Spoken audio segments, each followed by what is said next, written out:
Okay, so this is kind of a test run, dry run recording here. We're drinking That shit energy sounds drinks. so good when it on the thing. We need to have that as a sound. Yeah, it's like I'll try to see if I could get it recorded and put it on one of the soundboard little dials, and we'll fuck with it. Why not? In the meantime, I have no idea what the fuck we're calling this particular podcast, but this is just three guys talking about bullshit is going to be the official title for tonight, at least.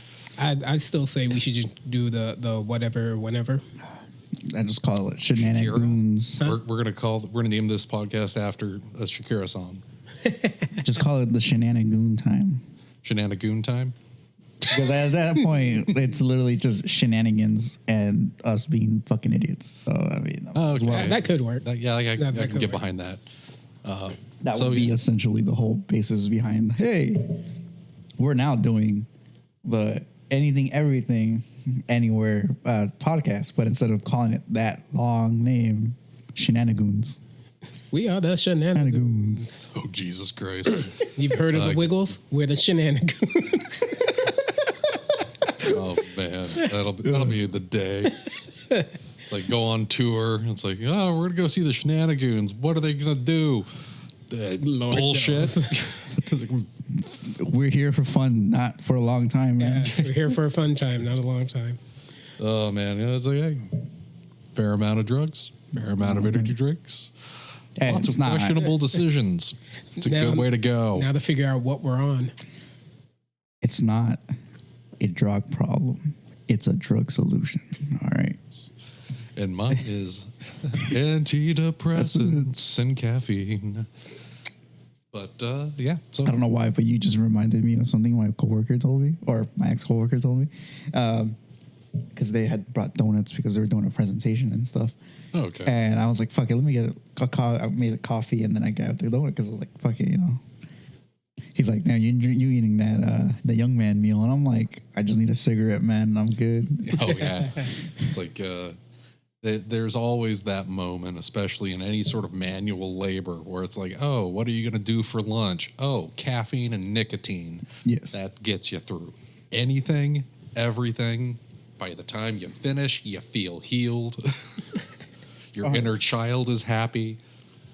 All is right with the world. And then you have to go back to work.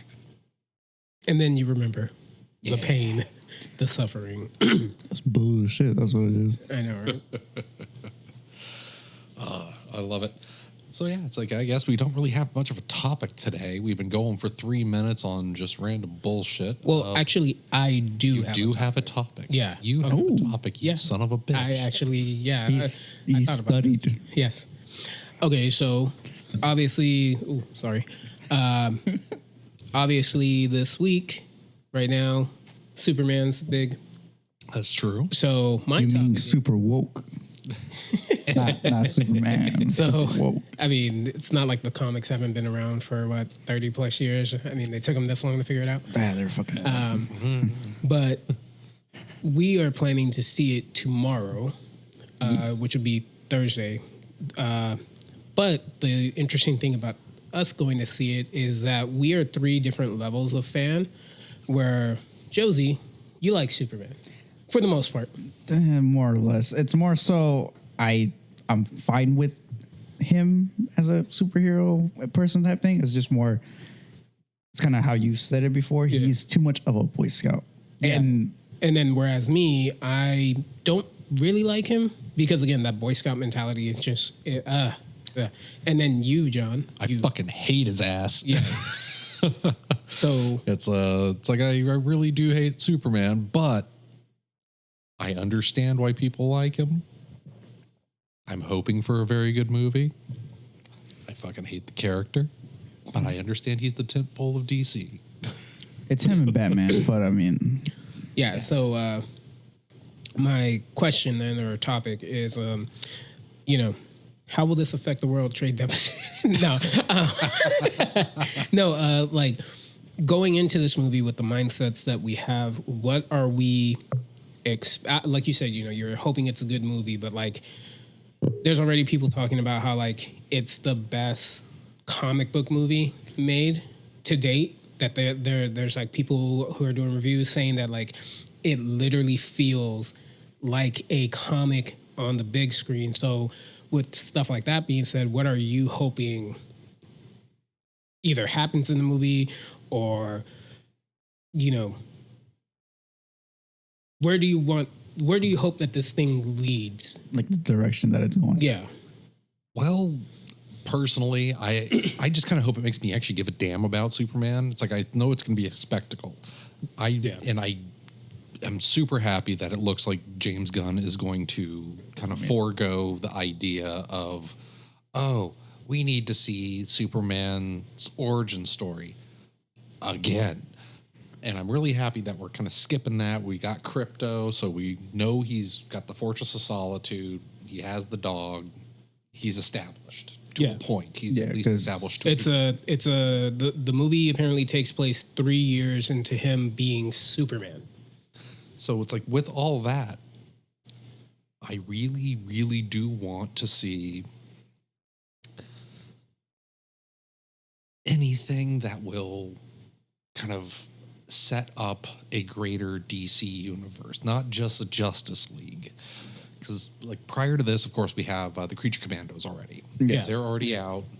That's established as part of the full overarching universe, even though it's on the cartoon side of things.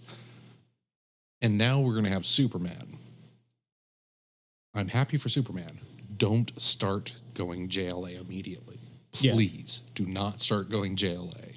I know we're going to get Batman because it's Batman. Yeah. We've had a new Batman origin supposedly like every couple of years at this point. For the Batman that we're supposed to be getting, it's going to be older Batman with Damian, not Dick right off bat and stuff like that. We are going into where further into the life. Yeah, him already having dealt with Jason, have Dick becoming Nightwing and stuff like that. Then Red Robin. Beautiful. Like because it's like that's the type of thing I want to see. Is I want it to be a little bit further into the life cycle, but I do not want it to go straight to JLA because if they start kind of bringing together the whole team, it's just going to feel like they're trying to retread, even though technically Justice League did it first in a lot of respects. Going through, it's just going to feel like rehashing the Avengers. Like, let's get the team together, that type of shit. And we don't need DC to kind of go through that when they're trying to make new thing, their own thing. And I have hope. I like DC better than Marvel in the comic books. So it's like, I really do have hope. There was one thing. God, dude. There was one thing that I saw on a review that actually made me go like, oh, wait a minute, what? Where somebody said, this movie made me feel like I'm watching the Justice League animated show. And I was like, oh, whoa, hold on, because I'm a super huge fan of Justice League Unlimited. Yeah, those were great shows. And for a person to say, hey, this felt like I was watching that, like, to me, that's like, okay, even if you're a diehard fan, for you to say that, use that reference, that means, like, it hit something. It hit something right for you. Because, dude, I love that show. I'm one of those people that, you know how Disney, not Disney, how Marvel has like their little opening crawl with the Marvel Studios logo. Yeah. I'm still one of the people that believe DC should put the Justice League theme on their logo. Frankly, yeah, it's like... they've been starting to do that. I don't know if they've done it with any of the newer stuff because I haven't been able to watch any of it. But I know that with a lot of like the animated movies that they were doing, they were doing this whole thing where it's like, here's Batman, here's Superman, silhouette. Oh, no, I know that, but I'm talking about actually putting music to it, the Justice League Unlimited theme. Because like that particular theme as like the DC theme itself instead of being the Justice League theme. Yeah, exactly. Like make that the DC studio theme. Because that, I mean, you hear that music. I mean, once that guitar starts, like it just gives you, I got like goosebumps. But it, like I remember being a kid hearing that and it's like, dude, I'm good to go. Let's go. I want to know what adventure we're going on. I mean, even in, but like, I guess we can kind of talk about the animated show. Like even in that show, I mean, I watched that on a weekly basis when it used to be on TV, when they would have new episodes, watched them the day they came out. And half of the time, like, I mean, we've had discussions in the past about this where it's like a lot of the animated stuff DC has, take that and translate it over to live action. I know some of it you can't, absolutely. but there's enough there to where you can pull, like you said, build up to a Justice League, but kind of do it like how the show did it, where like, oh, not every episode was Batman, Superman, Wonder Woman. Sometimes it was just a Green Lantern episode. Sometimes it was Green Arrow. That's like, give everybody their time to shine a little bit before you really bring them into like a team format. It's because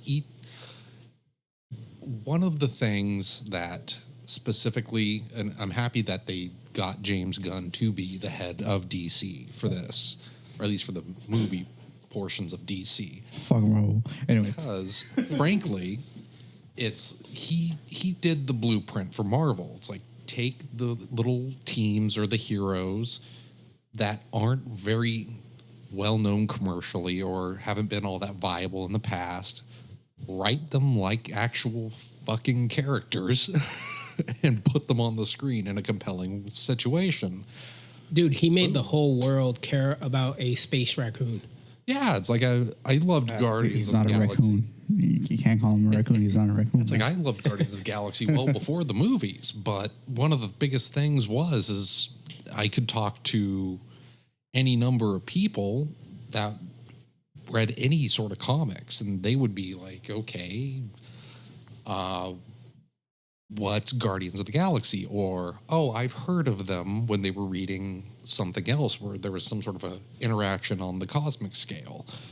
But they were never really front and center in a lot of people's memories, especially when it came to comics. It's like they had a bunch of short-lived things, or they were just an appearing act in a comic.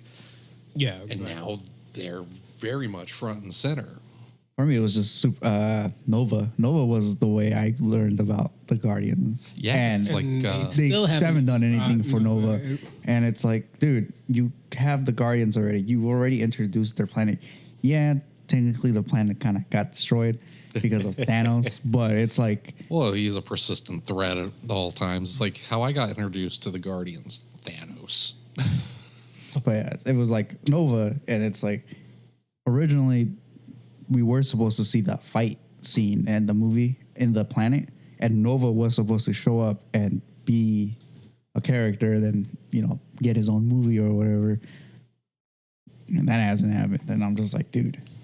Yeah, that's one thing that I think Marvel went a little too crazy with, is when it came to, hey, we're going to go ahead and make this whole cinematic universe. They got a little too big for themselves. Mm-hmm. They started planning too far ahead with too many movies and not enough things that were set in stone to make those movies happen when they announced them. Yeah. Hey, Blade.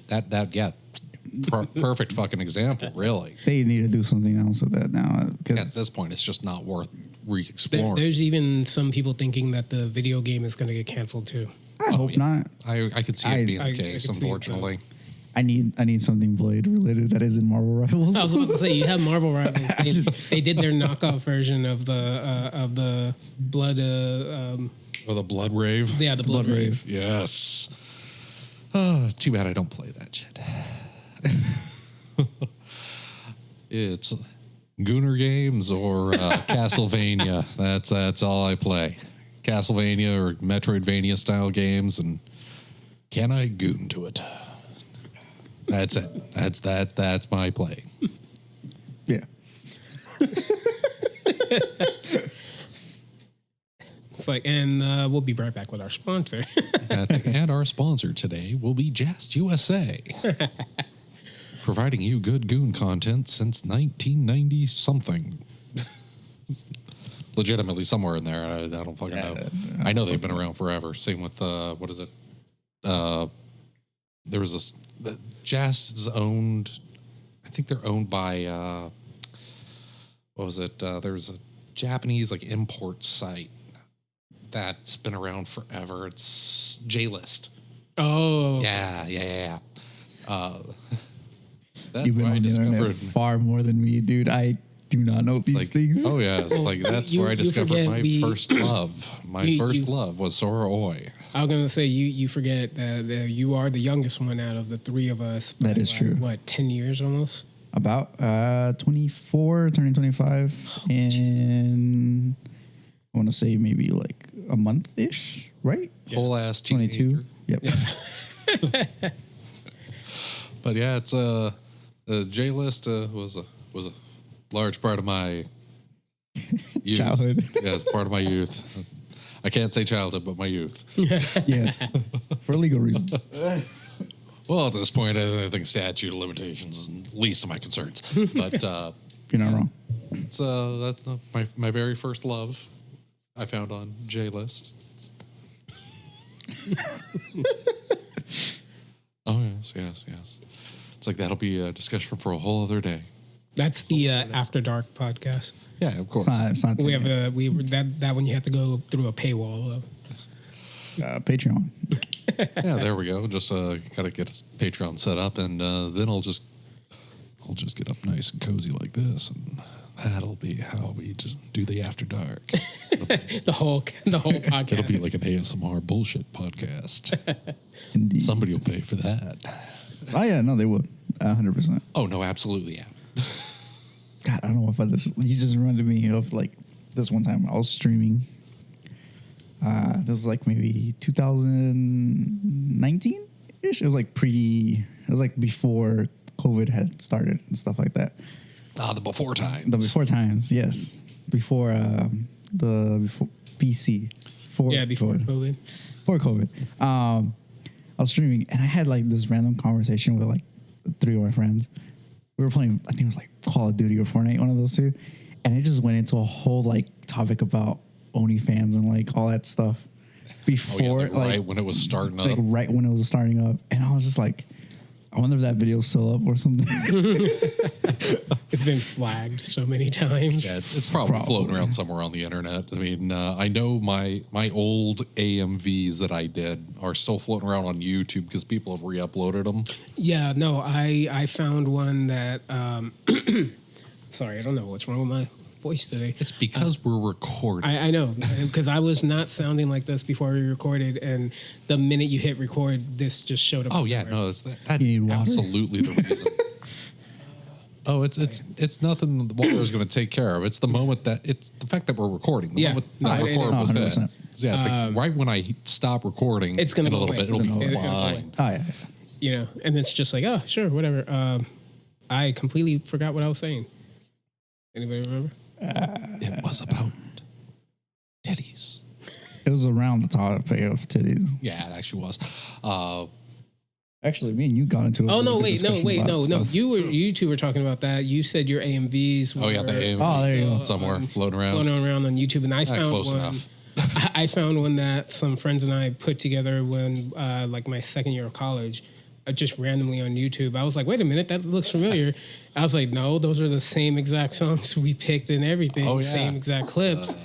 And I was like, oh, okay, somebody just, I guess, re-uploaded it. Yeah, cool. they just like, because I'd uploaded, I think I did 3. I completed 3. I'd worked on like 5. But I completed 3, put all 3 of them on amv.org. Oh, I remember back that. in the day. Yeah. And I think the only ones that actually survived over time, or at least got put onto YouTube, both of them were Naruto ones. Of course. Please tell me you used Linkin Park. Yes. I knew it. I was one of the first people to use Faint. Okay, see, I knew it. Like a little bit of Faint for Linkin Park for Naruto, and it was when it was only the first 2 seasons were out. And it was with Zabza. Yeah, okay. Yeah. Zabza and Haku. I've probably seen your video then. Probably have, now that I think about it. Then the second one was, it was also Naruto, but it was using Chimera's song Down Again. Oh, nice. And the third one that I had done was actually for Beck, Mongolian Chopstick. Nice. And most of it was actually just for the performance stuff. And I had used Yesterday by Stained. Before Stained, or the lead singer, lost his goddamn mind. Yeah. But, It was a fun video, trying to line up everything so it looked like they were actually playing the damn song. That took some doing, actually. I'm not gonna lie, my memory just kind of unlocked when you said amv.org, and I'm like, oh my god, I remember that. I remember going on there and actually downloading. Oh yeah, dozens of AMVs because they were like really good ones. Oh, they were really good ones, and I mean that's where AMV hell started. Mm-hmm. Wasn't on AMV they allowed you to vote for your favorite ones and they got like spotlighted or something like that? Well, they did some of that type of stuff. You'd get little votes and such, and if I remember right, there were polls on the website. They also did have just regular star rating systems, stuff like that. But then, and I think that they did do some spotlighting things, but I never got too deep into that because after I started making the AMVs, I focused on making the AMVs, and then I just kind of like dropped off the planet when I was like, "Oh, I'm done." Yeah. Oh no, like it was. I went straight into Counter-Strike. No, I remember being like in high school, early college, and sitting there and making them, and like you said, you're pulling the clips, you're trying to line it up, you got your song, so you know what clips you want, but then you go and you cut it. And for some odd reason, it's not lining up, and you're like, oh, God. So then you start getting frustrated, and you're like, you know what? I don't even like this clip. I don't even like this song. This song over here is actually better.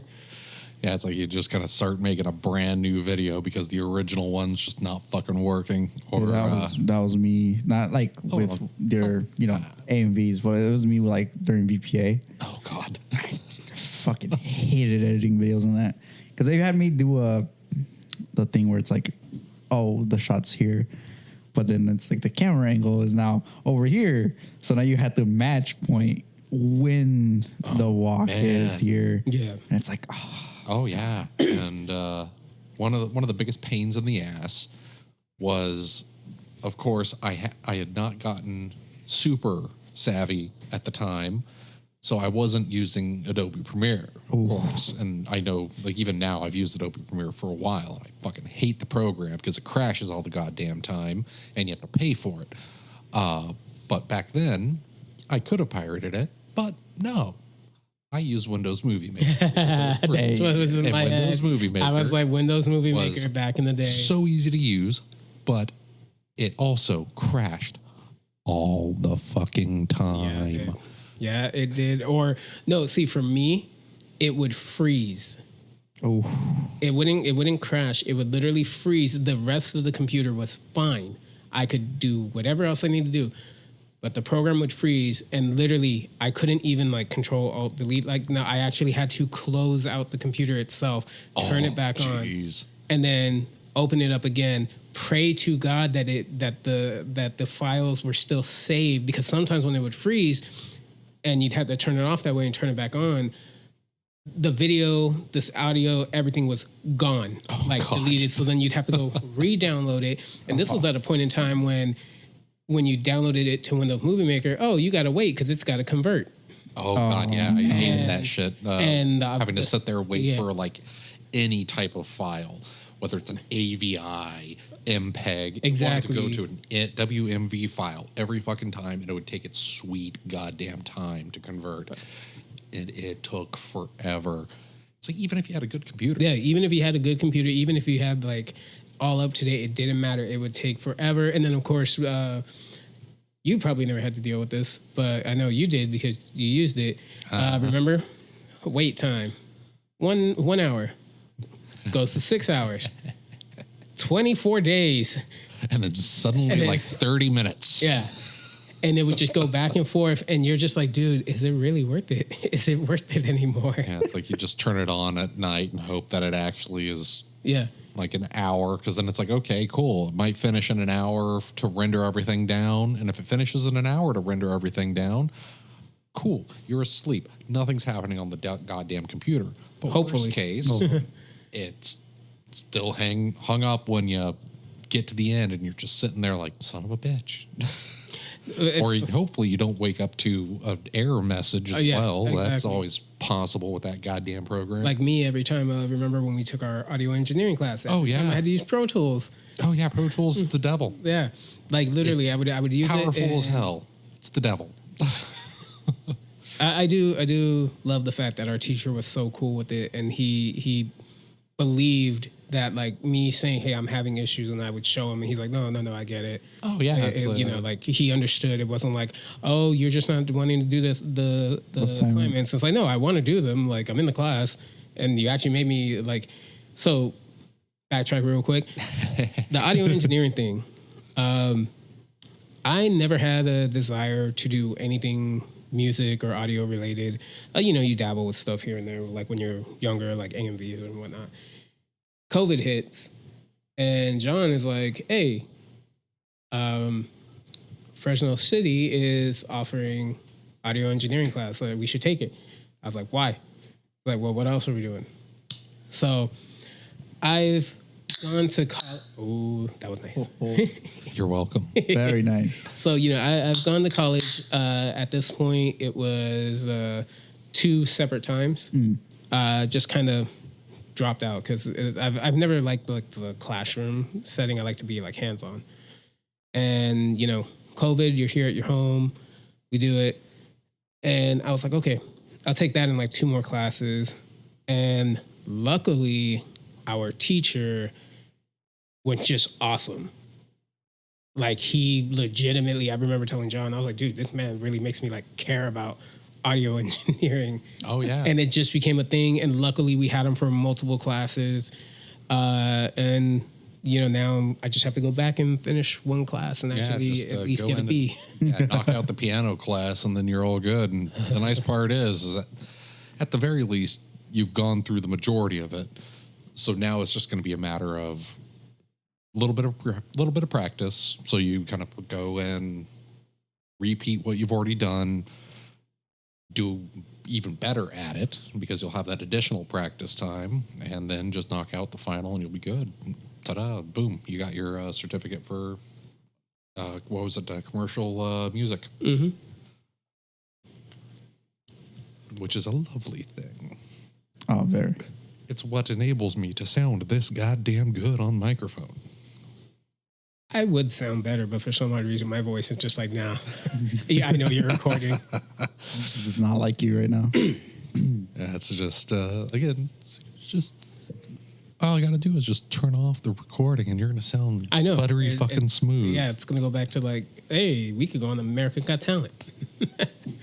Yeah, just be very thankful I'm not singing on here. I subjected the audio engineering class to that for a little bit, for about half of a project. Yes, you did. I did it for about half the project, and I was like, yeah, I just kind of stopped trying to sing after a certain point because it was just like, it was not fucking working. There is nothing on this planet that can make me sound good singing. So, there's auto-tune is not powerful enough. No, he actually had auto-tune. Yeah, I had heard, he had told me, he told me the night before class, he was like, hey, just so you know, you're probably going to laugh when you hear mine. You're probably going to laugh really hard. I was like, oh God. So we go to class, we're presenting our projects. He goes up, I'm listening. Then out of nowhere, I hear him. And what made me laugh wasn't that he was singing, it was the auto-tune, because the auto-tune actually made it sound like it's like, bruh, I can't help you. Yeah. I cannot help you. It just gave up. It gave up. No more. I don't want to do this no more. Yeah, no, like literally, like you can hear the auto-tune in the beginning, but as he continues, like the auto-tune is just like, nope, I'm gone. Yeah. Bye. It just decided not worth its time, and it just started killed itself essentially. Yeah. Oh yeah, but it was funny though, because again, our teacher afterwards wasn't even like upset or anything. He was just like, well, hey, you made an attempt. You saw how it didn't necessarily work out, but he was able to clean it up and do this, that, and the other. And it's just like, wow, you care. Yeah. You actually care about the effort. Cares. That you actually care about the effort that he put into it. Doesn't matter that he's a bad singer. Oh yeah, terrible singer. Like I remember one project I did. Remember with the Sherlock Holmes clip. Yes. Where he gave us clips from movies. I think it's like 5 different clips you could pick from. I picked the one Sherlock Holmes with Robert Downey Jr. With I was going to ask which one was it? Yeah, the first one, the fight pit scene. Yeah. So I picked that, And, we were able to pull clips from anywhere audio related, whether we recorded them ourselves or, get them online. And I had put the background of the people like cheering in the crowd and everything. And it was hilarious because when, they watched the whole thing, I put a couple of little funny things in there. I even threw the Mortal Kombat theme song in there when Robert Downey Jr. starts like really going in on the guy. I actually did the super punch from Smash. Oh. That little, when you hit really hard. The little spike sound effect thing that it does. And so at the end of it, he's like, oh yeah, it's really good, blah, blah, blah, this, that, and the other. And it's like, when you see him walking and, there's gravel right there, the way that you leveled it sounds like there's actually weight to it. He's like, but how did you do the crowd effect? Like, that was really good. And I was like, I just clipped that from online. He's like, really? I thought you actually went out and got people and recorded it. And he's like, that was really, really well done. And again, I'm just like, you care. Yeah, it's like, wow. You wanted to make sure that everybody that was in the class and actively participating. See, now you're making me just want to go and take the class. Oh, yeah, it's a great class. Brady does a great job. Mm-hmm. But he made sure that everybody knew that it's like your work on the project is not only like appreciated for the grade that you actually did it, but it's like appreciated at the fact that you put in that effort. And that is something that I do think a lot of professors in the past, at the very least, have kind of been a little bit more hesitant about giving. It's like only really in the creative side of things have you really been getting professors that would actually go out there and do that for you? Our script writing teacher. It's like the ones in the creative fields. Yeah, like when it's more technical, it seems to be a little bit more technical or more kind of what would be considered like general ed. It seems to be a little bit less. Yes. It's appreciated that you put in effort. It's more like, oh, yes, you've done this. You've gotten the grade for it. Move along.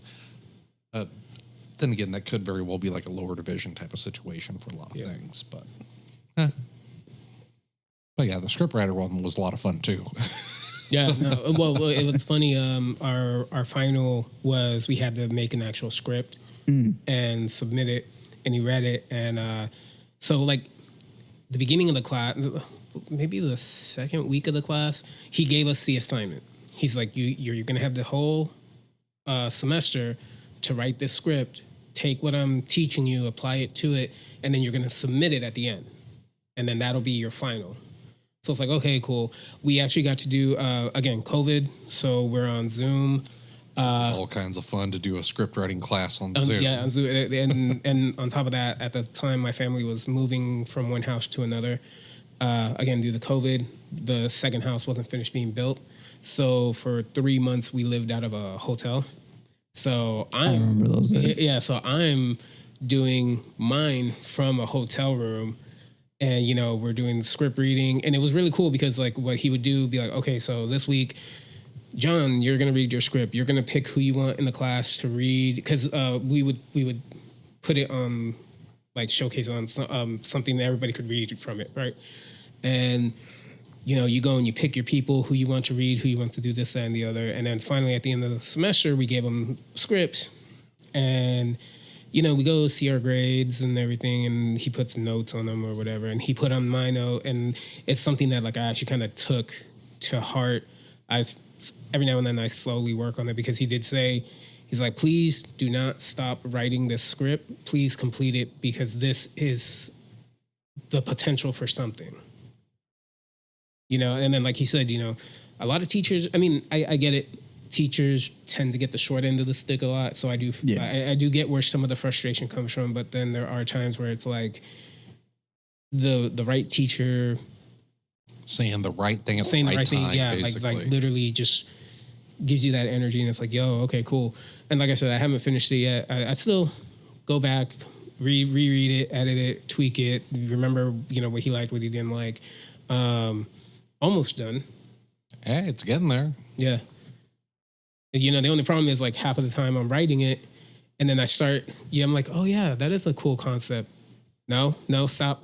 I'm working on this one. I can't think of another idea right now. Stop. Cause that always happens to me. Like I'll work on something like, when we were doing all the audio engineering stuff and we had to like mix, like he would give us like assignments to like, like mix two things together or whatever. And I remember I showed you my notes one time, and you're like, "God damn, that is way more notes than what I have." I literally have start, stop, go, and I'm over here, literally like, okay, at this at 1 minute 2 seconds to 1 minute and 8 seconds, clip that out and put that right here.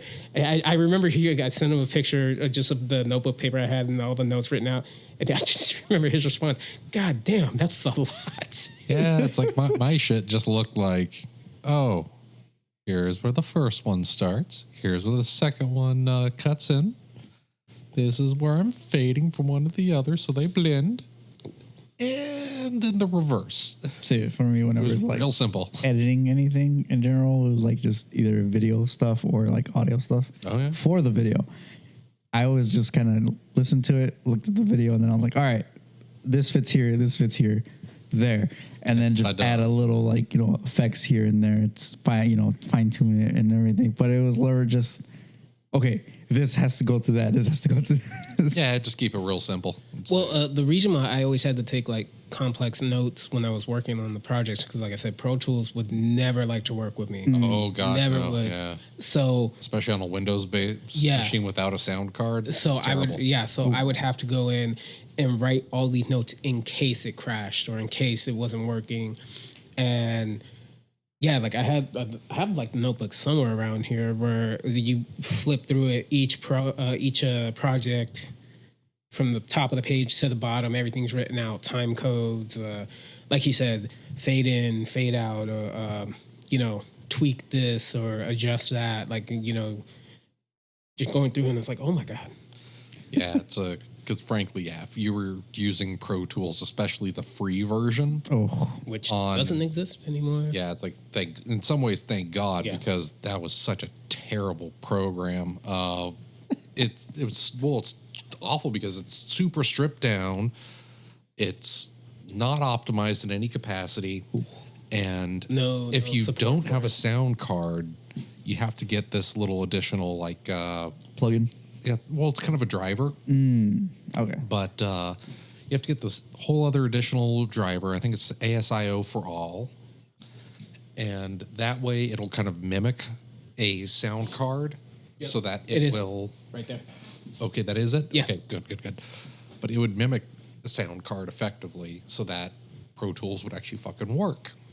But if you're using it for Pro Tools... only Pro Tools sound will work. No other Windows sound will work. And if Windows sound is working, Pro Tools sound is not fucking working. So it became this whole thing every time we'd try to use it. Now, if you're using it on a Mac computer, no problem. Fine. It's fine. Just works. Just fucking works. Of course it fucking does. But anything on the Windows side, unless you were running a sound card or you had like a really super nice computer or laptop that had all the stuff already pre-installed, you're fine. But no, you need to have a sound card if you're running Windows for Pro Tools, because otherwise it's just no. It's too much of a problem. There's too much work. I don't want to do this no more. Oh no, trust me. Like I would literally message this dude like at 2 a.m, be like, dude, this is the 4th time I've had to turn off Pro Tools and open up YouTube to watch a tutorial on how to use Pro Tools. And so it was, it was bad. And I would like message our teacher. I'd give him like a full breakdown and everything. He'd be like, okay, just submit what you got. I'll keep that in mind and we'll go from there. And I was like, cool. Luckily, like the big stuff, the big projects we had, it would work. Yeah, it's like it would work up until we'd be able to get it done and exported, and then it'd just be like, okay, after that we'd have to recalibrate the whole fucking thing because it would just like shit itself every time. Of course. It's why I moved over to Studio One for most of our projects towards the end of the class, because like I just could not get Pro Tools to work in a consistent fashion. Studio One worked just fucking fine. Just all the time. It worked just fucking fine. But now there's, if I remember correctly, there's also no free version of that either. Yeah, no, they took it away. That is also good. Wonderful. So the only real DAW should anybody want to just get a free DAW, is pretty much GarageBand. Oh, at least as far as Mac stuff goes, that's going to be... I mean, it's free. It comes with it. Yeah, it works. It's effective. It's very powerful for what it is. Ableton? Well, Ableton's very good. You can't. There's like a trial. Yeah, there's a trial. There's not a free one. There's a trial. Yeah, the trial. Although the trial is also really pretty good. It's like pretty much full featured for like a period of time, and then it's like, of course, you can pay to get the full license. But like if I was to get a paid DAW at this point, I would definitely go with Ableton. I love it. It's a great program. Very expansive.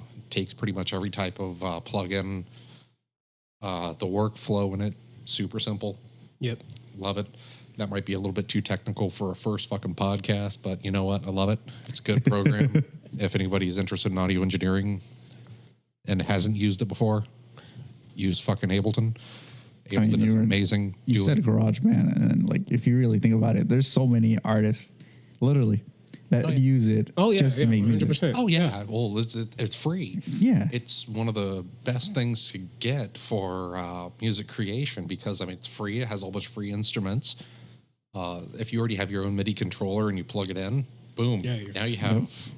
Yeah, it's like you get a whole bunch of instruments for free that you don't have to worry about paying anything for. It's no licensing if you decide to create an album on it. It's fucking lovely. It's a great way to start things off. Oh, yeah. But, again... Because DAWs are expensive. Yeah, especially if... you know, in the grand scheme of things, it's like... I mean, everybody wants to do music stuff now, so it's like... Yeah. But the full suite for Ableton, I think Ableton 12 now, I think it is. Yeah. It's like the full suite. I think it's like $800. Oh. Mm-hmm. So it's like it's still expensive for like the common person like myself. Yeah. You need. So like if we were heavily working on audio stuff all the time, then I would be like, hey, I'm gonna drop that money for it. Like if it was my career, 100%. You know, if I was actually like in that field, working on stuff left and right, then I would have it. I would, because again, I'm using it. But like, you know, when you're a student and you only really need it for class, and then it's like find whatever's fucking free. Yeah. Yeah. Or super cheap at that point. Yeah. I know that again, Ableton. And a lot of the other programs as well, they do have student pricing. So again, thank God for here's a tip for everybody that will stumble upon this at some point in the future, hopefully. Yes. If you ever need a program that's not a video game, but you ever need a program that does any sort of work-related thing, and you're a student, check for student pricing.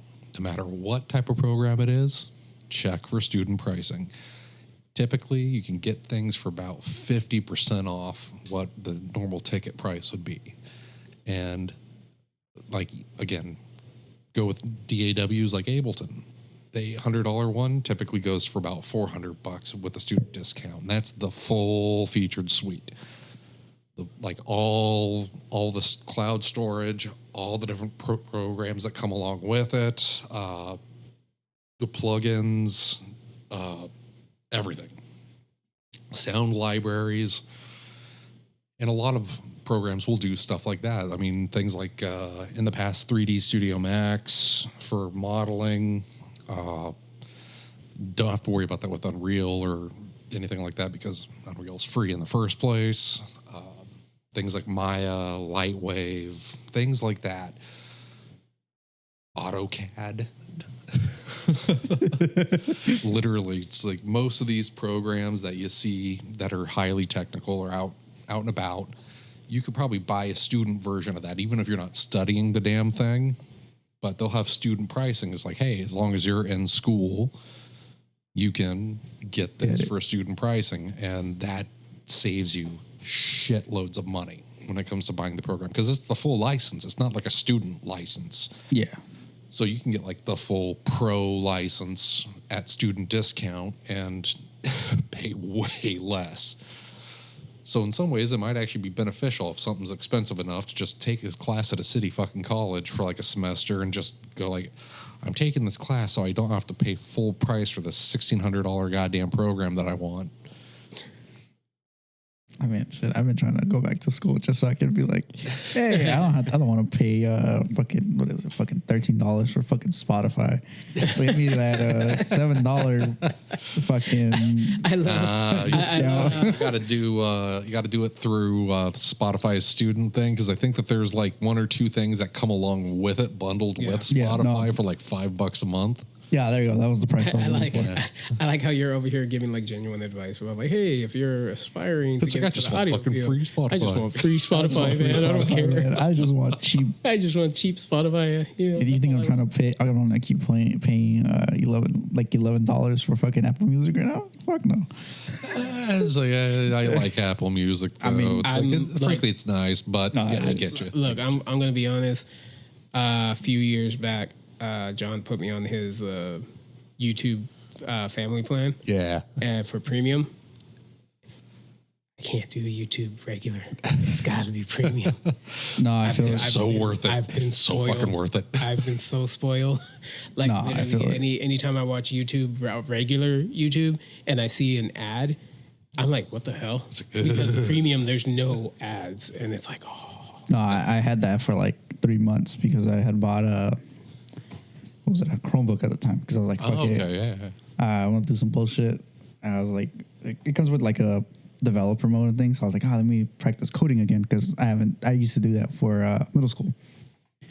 And then I just ended up giving the computer to my mom. But it was like, because you bought this, here's 3 months free of YouTube Premium. So I was like, say no more. And I never used it. So like, it just stayed in my email for like a good minute until I was like, until I saw it. I was like, oh shit, I forgot I had this. So I scrolled all the way down to it, and then I just like redeemed it like right off the bat. I was like, all right. Oh yeah, it's life changing if you watch YouTube on any sort of regular basis. I do now. It's so much one of those things where prior to doing it, it's like if you watch YouTube, you might see the ads and be like, oh, okay, it's fine. It's like I just got to get through like a couple of ads, maybe skip this or whatnot. Yeah. Every so often, just wait for the little skip ad thing to pop up. See, for me, like the whole big thing about it is, it's like never having to see that again is a beautiful fucking thing. I sleep with YouTube on, so I literally have like, here's like the lore of, and it's like a video game that either I'm gonna end up playing or not gonna play. So it's like, hey, whatever, fucking spoil it for me. I don't give a shit.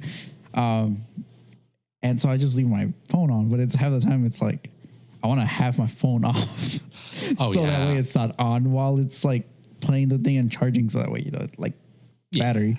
And I found out how to do it on my iPhone without having to do it, but it's like 3 different steps that I had to do, because I had to like basically. Oh, don't say it out loud. It's like, don't let Apple know. Yeah. Apple will find that out. They will scan this podcast. They will find that shit out, and they will find a way to fix that, because jokes on Apple. I don't pay them bitches for it. Jokes on Apple. I don't update my phone, so. Oh no, they'll still get you. You'll wake up one day. Apple will find out. They'll sell that information to Google. Google will change everything, and then it's going to be worse for everybody. And then we'll remember that, and then there'll only be 2 people on this podcast. They will hear you. But yeah, I'll be in Japan. It's like, just run away, run.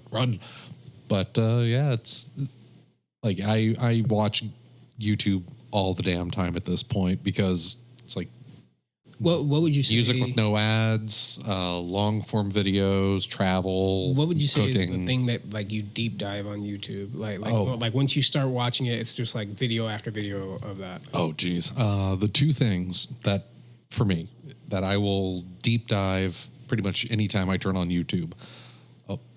Technically there's 3 things. One is a channel called the Y-Files. It's a kind of conspiracy. It's fun because it's all done in a fun way where it's not like, oh, this is seriously a real thing. It's like, no, they acknowledge that. It's like, oh yeah, most of the shit is absolute bullshit, and the stuff that isn't absolute bullshit is mostly bullshit. And they do it in a fun way. They really do. So it's a channel I really like. Then besides that, it's either food videos from around the world, or it would be like travel videos. Mostly if it's going to be travel videos, it'll be things like just street walks of cities or hikes, stuff like that. Walking at night in like Tokyo. Oh yeah, it's like some of those are pretty good. There's I don't know, especially what the ones when it's like rainy. I don't even know what it is, but they're I mean, I'm pretty sure like most people, I would love to go to Japan one day. Oh yeah, but I don't know what it is. There's something about like seeing those videos where it's literally just somebody walking down the street, doesn't talk to anybody, doesn't do anything stupid or crazy or funny. And it's something that's just like, oh, wow, that's cool. Yeah, oh, it's just kind of like a nice little thing where somebody's just walking down the streets. It's like you're not having to worry about like, oh, is this person going to start talking random weird bullshit? It's like, no, it's just literally just ambience from around the city or whatever neighborhood that they're in. Yeah, which is really nice. But it's like, I do like the Japan ones, especially when it's raining. Yeah, like especially if I'm actively watching it. Yeah. If it's something where I'm just kind of like passively listening to it, the just city noise in general is pretty nice. Like going through like Shibuya or... I remember there was one I was watching where the person wherever he was walking is like a small little rural small little town, okay, not a city. And they're walking at night. And, I'm just watching. Keep in mind, I'm watching, it's during the day. It's like on my lunch break. I'm watching it.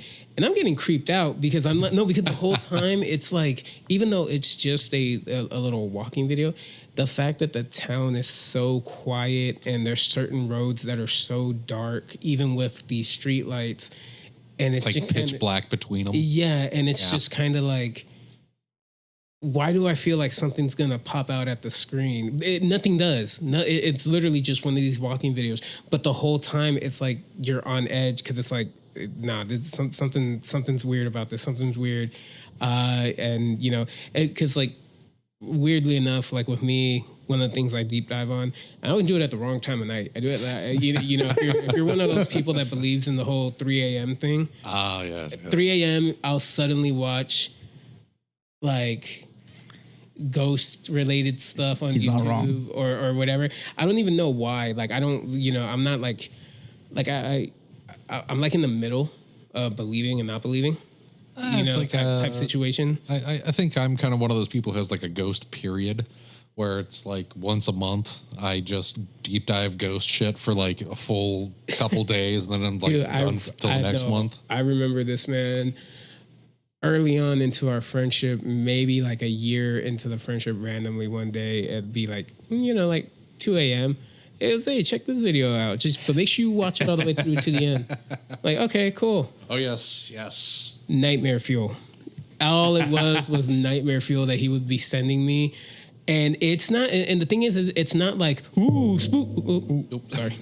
It's not like, like that. It's not like, ooh, jump scare, scary. No, it's the nightmare fuel that even if it is fake, they know how to get you unhinged and freak the fuck out. It's the paranoia. It's all like the paranoia, nightmare fuel. It's like paranoia and anxiety. Like a lot of that. Like I remember the number one that he sent me. That when I watched it, I just was like, dude, what the fuck did you send me? It's this one where they're in Japan and they go, they talk to this guy about going to a hospital, right? Yes, the hospital one, yes. And, and it's supposed to be haunted, this and the other. And then like halfway through interviewing the guy, like the guy gets like extremely sick to the point that like he starts puking or whatever. He warns them, hey, don't go there. Don't, even though I told you, like, don't go. And then they do. Yeah, of course. Like always they go. And they're walking around and then you just get the vibe, like wherever they're at, whether it's a real place or fake or whatever, it's traumatizing. Then one of the girls that's with them starts freaking out horribly, and they get her out of there, right, or something like that. Well, it's sort of kind of. It's like what'll happen is they're interviewing, or the woman's there with the microphone. She's talking about the situation, whatnot. Then they're kind of going past this one little spot, and then she starts freaking out for a second, and the camera kind of jerks around. And you can see something in the camera as, of course, it slows down. Yeah. The next time what will end up happening is you'll also get kind of a freak out moment, but it's the camera is pointed at like a mirror, and then you can see people in the mirror. And then the camera kind of turns, and it doesn't see anybody there. Turns back, sees the people in the mirror. They kind of look up at the camera guy, and he looks again. They're right fucking there right in front of him. It's like they did a really good job on that shit. It was great. Yeah. Played it. You speaking of like the Japanese one, it just reminded me of something that. So this is probably like, I want to say freshman year for me in high school. One of my band teacher, or the drum line, the guy who was in charge of Pit, because I was in Pit. Hey, so was I. Hey, let's go. Anyways, not me. Yes, he showed us a video. It was like horror, like movie-ish thing, and it was in, of course, Japan. So it was like, oh, okay, cool. It's gonna be one of those like low budget, kind of somewhat scary ones. It was me and this girl watching it the whole time. I was just like, okay, I don't like this. Take it in mind. We're watching this in the the storage unit where they have the drums. Oh, jeez. So me and the girl are watching it, and motion sensor lights. So the lights go off, but I was just like, fuck it, I'm still watching this. I'm committed to finishing it. And there's a part in the movie where the camera kind of like glitches out. And then I looked at it and I was like, there's something in that thing. So I rewinded a bit to that thing. Just see a bunch of like fucking faces on the thing. And I was like, yeah, no. Well, no, it's funny too, because I've never been like super big into horror. I don't mind it, especially when it's good. But there's been like at one point in time, like remember like when we always used to do like movie nights at your old place and everything, and pick like random movies. He would find some of the best horror movies to watch, and it wasn't even because they were scary, and it wasn't even because they were paranoid. It was just like they were like well done movies. But there were some that it's just like, damn, dude, why have I never seen this? Like, was it you, the one that showed us the one where at the end it's revealed that the parents are actually dead and in hell because of what they did? I remember the movie, but I do not remember the name of the damn thing right now. But you know, the whole farmhouse thing, and you hit me with M. Shyamalan's stupid ass Visit movie. I went to the theaters to watch that shit. That was ass. The Visit. Oh yeah, what was it? Or something like that. It was like Signs. No, it's two kids, they go visit their grandparents. That wasn't half bad. It wasn't better. It wasn't half bad, but I was already like, I was like, you knew the twist. Yeah, I was like, I already knew the twist. It's like, they're not the grandparents. Yeah, they're kind of call the twist pretty early on if you're paying any attention. I will say, M. Night Shyamalan. Yeah, I'm not big on a lot of his movies. For various reasons. Yeah, but I will say, I saw Signs in the theater. I have never heard an audience scream as loud as they did when that damn alien walks across in the camera view. Literally, because our theater, because at this point in time, I think I was still in high school. And I was living in North Carolina in Fayetteville at the time. And every weekend, the movie theater, that was like the place everybody went. So like, new movies came out, you went, even if it wasn't your genre, you still went because everybody was there. So it was packed, like, and it's a midnight movie. Yeah. And so everybody's watching, the tension's building up. If you've seen the movie, you know how that's the one thing that movie does a really good job at building tension. It really did actually do a good job of that. And then, it gets to that part, and I swear to God, I hear the audience go, like, take a breath. Like, you can hear the audience do it, because we all know, okay, something's going to happen. They're finally going to show us something. And yeah, right when the alien walks through, I don't know what happened. But people lose their shit. No, I am talking like scream, like bloody murder, like not like, oh, it's a scary movie. Yeah. Scream like they are genuinely frightened. Like the ads, ad ones. Yeah, no, and it was one of those things where like afterwards, like everybody in the audience kind of laughed, because I think they needed to, because it was like, what? Why the hell did that scare us that much? But it was just, I was like, oh, okay. And then the other movie of his that I liked, I know a lot of people didn't, but I thought it was a cool concept. The one about the elevator.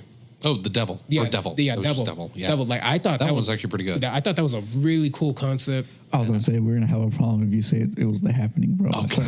No, dude, no. Absolutely not. No, that movie deserves an award for one scene and one scene alone. When Mark Wahlberg's character is trying his hardest to apologize to the plant, and they're like, "I'm sorry, plant," and then it's like, that's a fake plant. What? That was the funniest scene. I only went and saw that movie because friends wanted to go see it. Cause they were like, "Oh, what's the twist?" Because like M. Night Shyamalan, that's what he became known for. It was his just kind of twist. like what type of twist is gonna be. And so everyone was like, "Oh, what is it?" And then it's like, it's the fucking plants, the bees, the bees. Yeah, it's like, okay, sure, I guess. Oh man, there was that whole stupid side plot that they had in that movie with the whole wife cheating on him or something like that. That made like no sense. That was like, okay, cool, bro. I don't know why you added that into that whole movie. Just because he kind of wanted to have something else other than just. I think maybe, in honesty, he might have just kind of been like, oh, this twist is a little too far-fetched. Let's put a little bit of a grounding thing here, and then neither worked. Exactly. Yeah. Did you ever see the movie that his daughter made? The one with you mean the movie that his daughter was in? The one with Josh Hartnett? Trap. No. His other daughter made it. He has two daughters. One that was in the movie and then one that made the movie. Talking about Trap? Yeah. No, I didn't see the Josh Hartnett movie. No. It's not. At least I think he one of his daughters direct. I could have swore. I just know his daughter is in it. Yeah, she's the singer. Yeah, she's the singer. Yeah. Which, frankly, she's not bad. Yeah, she's not bad. That movie wasn't. It wasn't horrible, but the thing is, it's like, I think he was trying to lead to something, and you see it, but it's not executed the best. So you're kind of like, it felt very much like Unbreakable and Glass, and where it's like, oh, you're leading us to this revelation that there's like people with actual real superpowers in the world. It was like, oh, you're leading us to the fact that this guy, he's unhinged, but possibly in a supernatural way, but they don't fully execute it properly. Doesn't quite commit. Yeah. I wish he had committed more to expanding the Unbreakable universe type thing. That would have been kind of interesting to really expand on. Apparently he wanted to, but the last movie didn't do well enough for it Glass. to the one where it's spoilers. Bruce Willis dies at the end. Fucking stupid, brother. In a puddle of water. Well, it's like that is his weakness. Water. Fun fact about that movie scene. That scene where he's in the water with the beast, he's still going hand in hand with him while being submerged in water. No. Which makes he shouldn't. He should have been super weak. Yeah, he should have been like 100% dead by that point, but he was not for some reason. Well, because they couldn't have him go out like a total bitch. He still went out like a bitch. In the puddle of water. Yeah. I'm sorry. That's... So it's... there were a lot of questionable decisions with a lot of Shyamalan movies. There really, truly were. That said, there are a lot of really good decisions that have been made in those movies. They just don't all seem to culminate in a full, complete product that is awesome. He learns one thing and then kind of forgets the other, and then forgets it for the next movie, and it's like and then he makes Avatar, so it's The Last Airbender. We don't talk about that. Oh no, we need to talk about that movie so that way it never gets made again. It's like history. You need to know your history so you don't repeat it. Yeah, you say that, but the TV show got made on Netflix. And the TV show was actually way better than the Shyamalan movie. Yeah, by 100%. Still not great. But you know, I argue that the problem is like, okay, so this applies to shows, movies, you know, based off of video games, books, anime, whatever. Nothing is ever going to be as good as you like. Even us talking about Superman, like it's never going to be as good as we expect it to be because our hopes as fans are just way it's above. like, and even if we're like, no, you know, I'm going in open-minded, you're not really going in open-minded. No, you're going to have some kind of predisposition to you like or want a certain thing. The Avatar show on Netflix, if you watched, if you looked at like comments and everything leading up to it, like on all the trailers, everybody that watched that show was already on a certain wavelength thinking-wise, and so it was never going to be... Even though the show isn't bad, it was never going to be good to them as what they wanted it to be. Yeah, it's kind of not fully, but kind of like how the Cowboy Bebop live action was, because like if you take it as like not like a remake or something like that, but kind of like hey, let's just kind of do our own thing in the Cowboy Bebop universe. So Devil May Cry. Yeah, it's kind of like, okay, this is fine. Technically, that's to my understanding, that's what they wanted it. That's what the creator said, that he was fine with them doing it like this because it wasn't like a 1-to-1. They weren't trying to be a 1-to-1. It's not a 1-to-1. It's you're basically just telling other stories in that universe with those characters that I never told. Because I had my own story set up, so you guys came in, you had this, so you heard like a lot that, of the decisions were questionable, definitely. Yeah, and then apparently years later, he said that actually I gave them notes, but they kept kind of just ignoring it. Yeah, which makes a lot of sense. But then Netflix turns around and gives us One Piece. Yeah, it's wild. 100%. It's like, I mean, Oda is being 100% on it. Yeah. Like. It's not one of those where it's like, oh yeah, the creator's involved. He's involved as in he's on set, just sitting in a chair. Yeah, basically. As long as he's not in like the production cuck chair, it should be fine. No, because I mean, went into the One Piece show. Like, even, I'm a fan of One Piece. I know there's some people that are probably like, ew, you're horrible. Yeah, go screw you. Anyways, sucks. You know, I went into that show, I was like, okay, this is either going to be really good or you're just going to, like you said, John, you're just going to have to take it for its own thing and leave it at that. Yeah, it's like just completely divorce it from the source material. It's an alternate universe, whatever, blah, blah, blah. It comes out. First off, I love the fact that everybody went getting mad at the casting. And they're like, oh, that's wrong. It's like, no. That's actually probably some of the most accurate casting that we've had in an animated the only thing. Different one would probably be Luffy. Technically, he's supposed to be Brazilian. Yeah, but... It's like, close. But, you know, it's just like, okay, cool. Show comes out. Watch it. Remember, it was me, you, and Phil watching it. And, you know, Phil's not even that diehard of a fan, but he loved it. And it's like, oh, there you go. And yeah. Yeah, no, even my mom, again, main reason why I'm into anime is my mom. So she was just like, oh, I'm going to watch it, but I don't think it's going to be that good because we've already watched so many stuff that's live action and stuff. And even she was like, oh, I loved it. It's not the same reaction she had for, ironically enough, her favorite anime, which was our first anime, Knights of the Zodiac. Oh, they made a movie. They've been trying so hard to get that like a proper movie, and it just never works. It never works. It really doesn't. Saint Seiya is just not going to be. I remember seeing that trailer, and I was like, I know, like when the trailer first starts, you're like, oh, okay, and as it goes on, you're like, no, what's going on? Why? Stop. See, for me, the main reason that I was like, oh fuck, I want to watch this is more so because the armor was very kind of more was kind of close and accurate to the thing. Oh no, absolutely.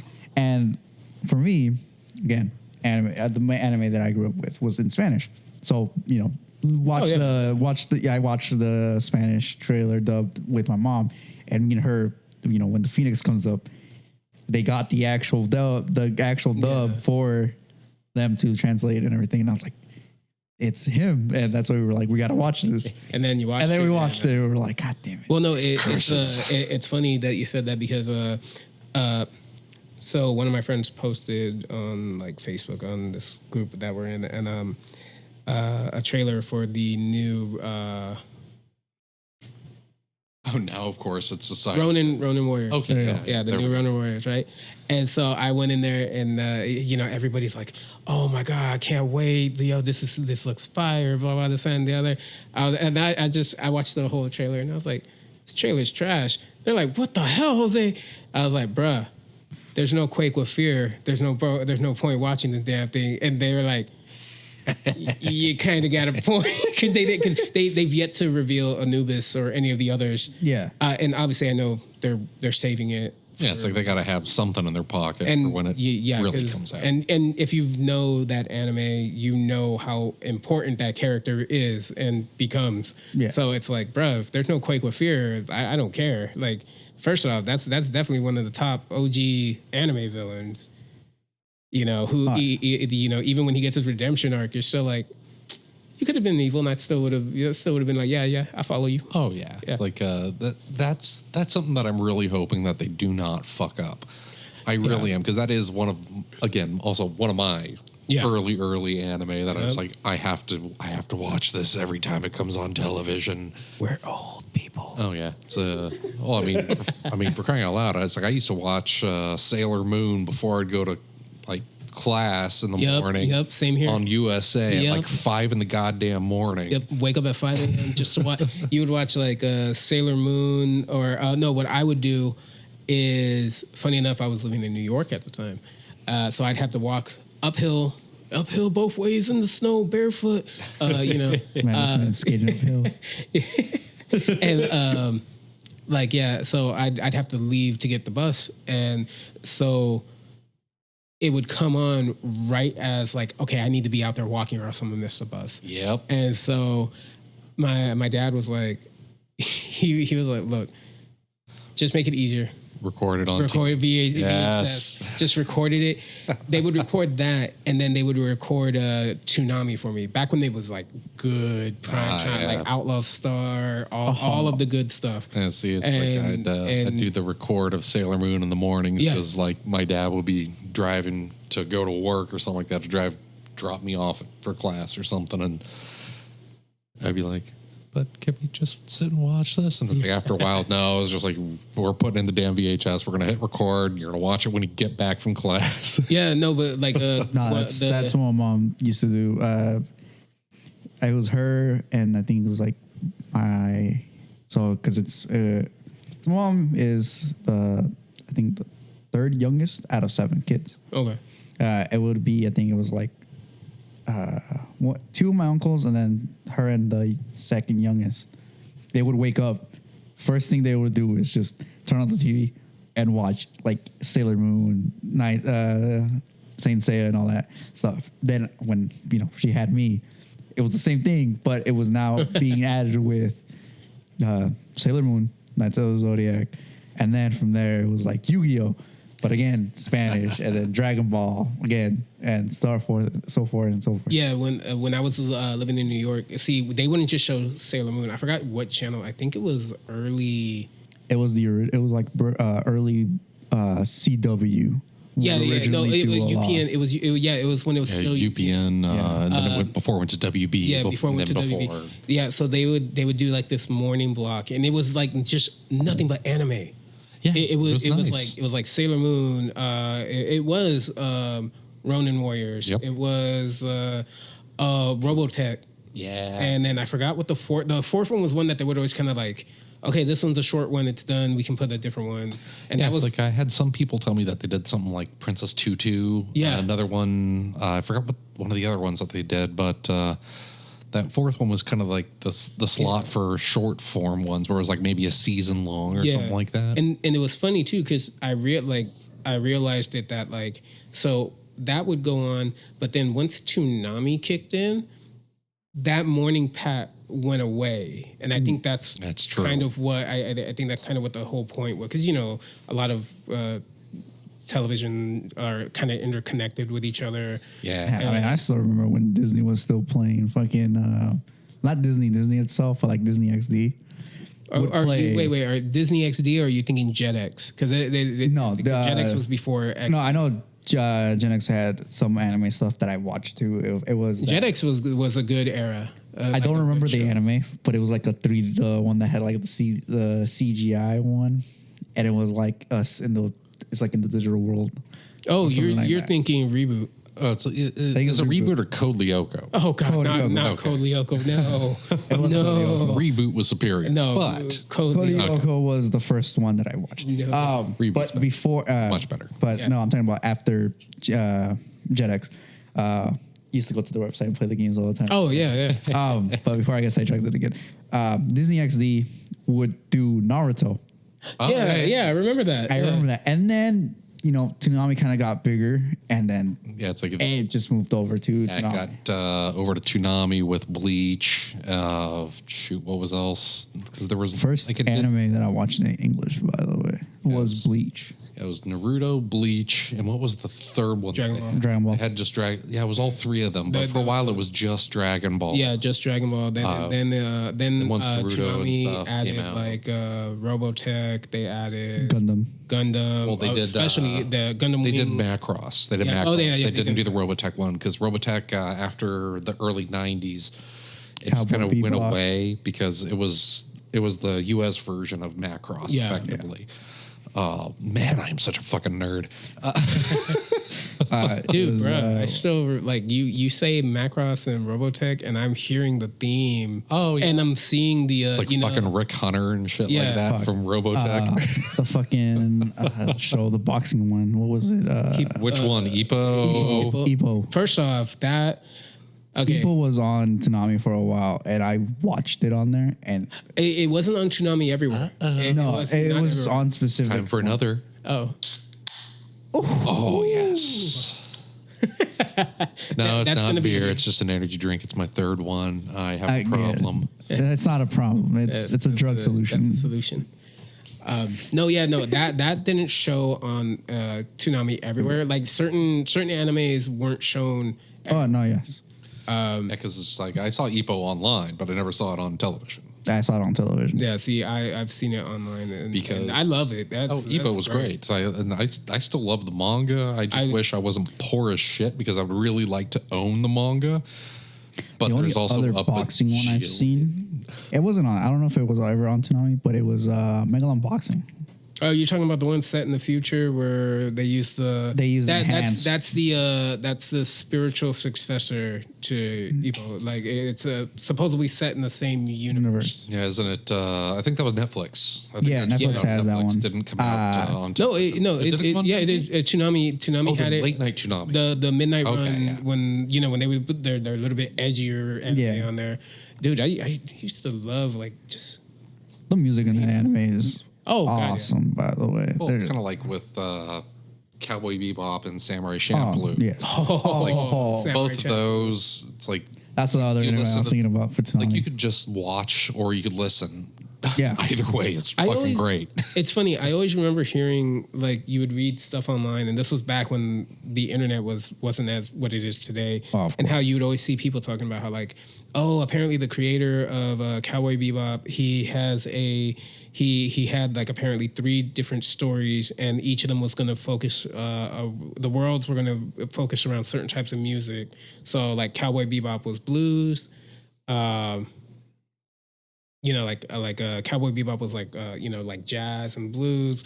Samurai Champloo was hip hop, and apparently he had this other story, but it was supposed to revolve around rock music. Oh, for the background. Yeah, but I've never heard or seen of it. So I think it was just like early internet. Like, I mean, it's the same thing that happened with what was it? Fucking Bleach. The whole thing was like, oh yeah, by the way, it's not swords, it's guns, and only the main character uses a fucking sword. And I'm like, okay, I guess. Well, what was it? Although with the Cowboy Bebop thing, they did do another one, but it was Netflix only. It was that one with the two female leads in like the future. I think it was like on the moon or Mars or something like that.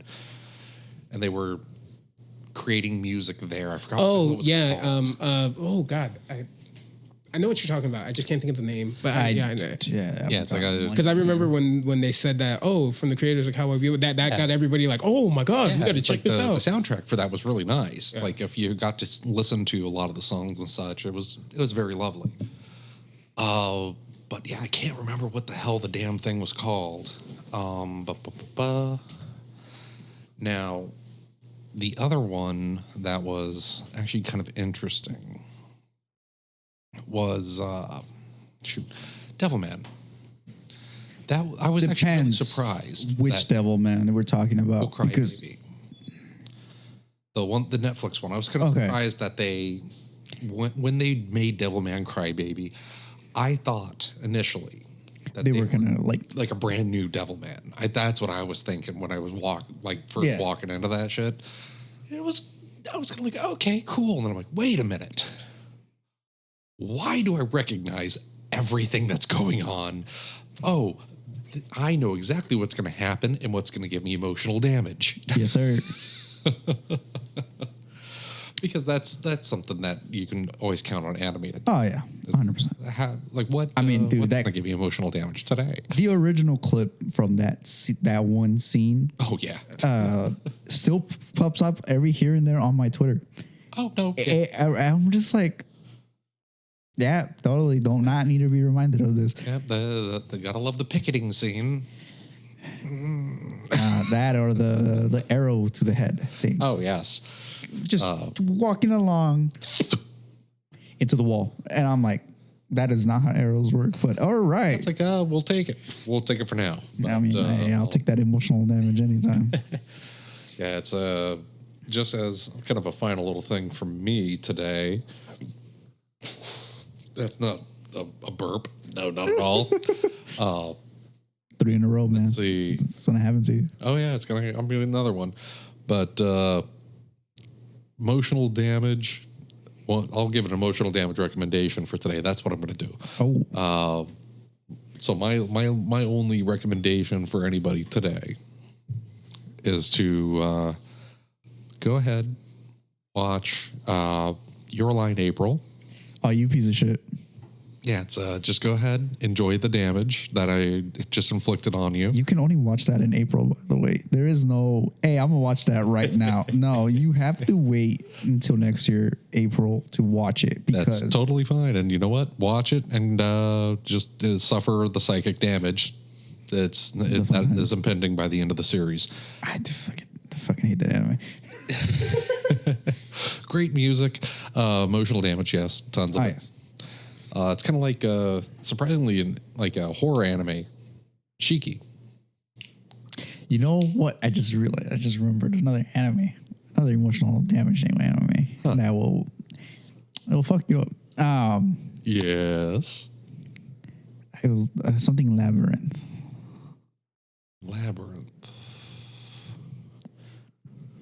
It's about the kids that go into a labyrinth. There's an episode that fucks you up. Oh, wait.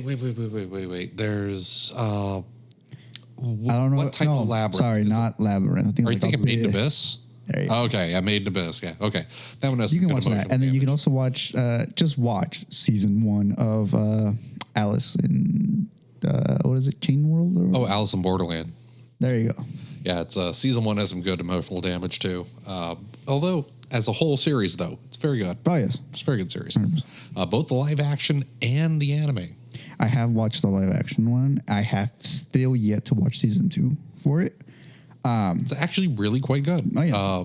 I was very surprised for any sort of live action of an anime getting as good of a treatment as that goes. It's that Netflix money.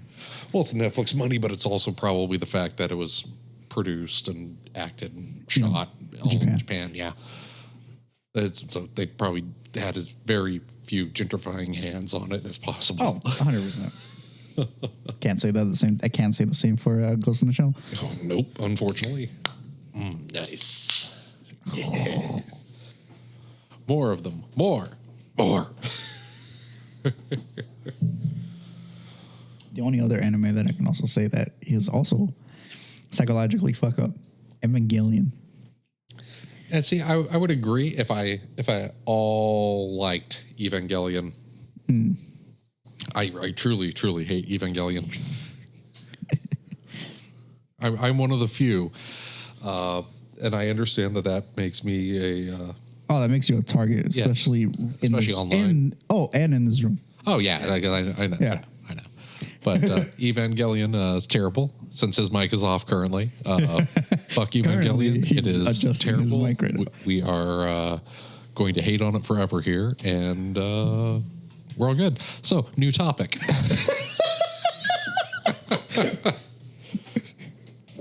Fuck you. Man. Yeah, just think I gotta fuck with them. Hey, I mean, if you don't want to watch the original one, that is 100% fine. Yeah, the new movies are significantly better. You can watch the newer ones. You won't really miss too much of the main story, except for some scenes here and there. Yeah. That one scene in particular. The meme scene. It's like, oh, how can I have a fun time at the hospital? Don't look that up. Please don't. Do it. Or if you are, watch the whole series. And look on the internet for a timeline for it if you actually want to watch it in chronological order. Or you could just be a complete degenerate and find the old Human Instrumentality Project video that was released in the late 90s, early 2000s, and just watch that. It's like 5 minutes long, and it's 100% lore, nothing else. It's not something terrible. It's not something that is only 18 plus. It's absolutely totally family friendly. 100%. Watch it with the family. It's a good family it's the show. Human Instrumentality Project. See, you talk shit about that, and my mic fucks up because it's like you're not here to defend me. Like I tried. Yeah, of course. Hey, I'm trying my best. But I mean, he's got some points to validate it. All his points are invalid. As big as an Evangelion fan that I am as well. Some of his points are valid. Yeah, it's like, for fuck's sake, there was a reason that the biggest meme of that show is either Shinji and his cuck chair. Yeah, pretty much the cuck folding chair, and besides that, the hospital scene. The hospital scene, and getting the fucking robot Shinji. That and that fucking yell that he does in that one fucking scene. Which I'm not even going to bother trying to mimic that because my God, no. Ironically enough, the Spanish one is by far the superior. Oh yeah, no, 100%. But yeah, it's okay. Hate me all you want, Japanese sub lovers. The dub the dub for Spanish will always be better. That's like, well, it doesn't help that Shinji pretty much Shinji sounds like a bitch in every language. Yeah. That's my biggest gripe with the series is because it's just kind of like, he's a mama's boy. So I get he's a mama's boy, and I get that he just wants love from his father. He just wants that love. He wants that connection. Stop being a bitch. Yeah, you might get love and connection. It's like you're a bitch from the rip in that show. I hate him. 100%. I hate him as a character. It's actually there's even a lot of fans that agree with that statement that like, hey, if you really pay attention to the series, his father would have at least respected him if, like you said, if he wasn't a bitch. Yeah, it's like he's a bitch from the rip. Yeah. Everybody hates his ass because he's a bitch. Once he starts to step up, people start to respect him and like him and want to be around him, and then he becomes a bitch, and then people stop going around him. It's this vicious cycle with him. He is the worst part of the whole show and brings it down. It's like if it was about any other character in that series but Shinji, I would probably actually really enjoy the show. It's more so. That is, again, he's valid fucking point. But again, one of the things that the what is it, 1.0 movies essentially fix significantly better.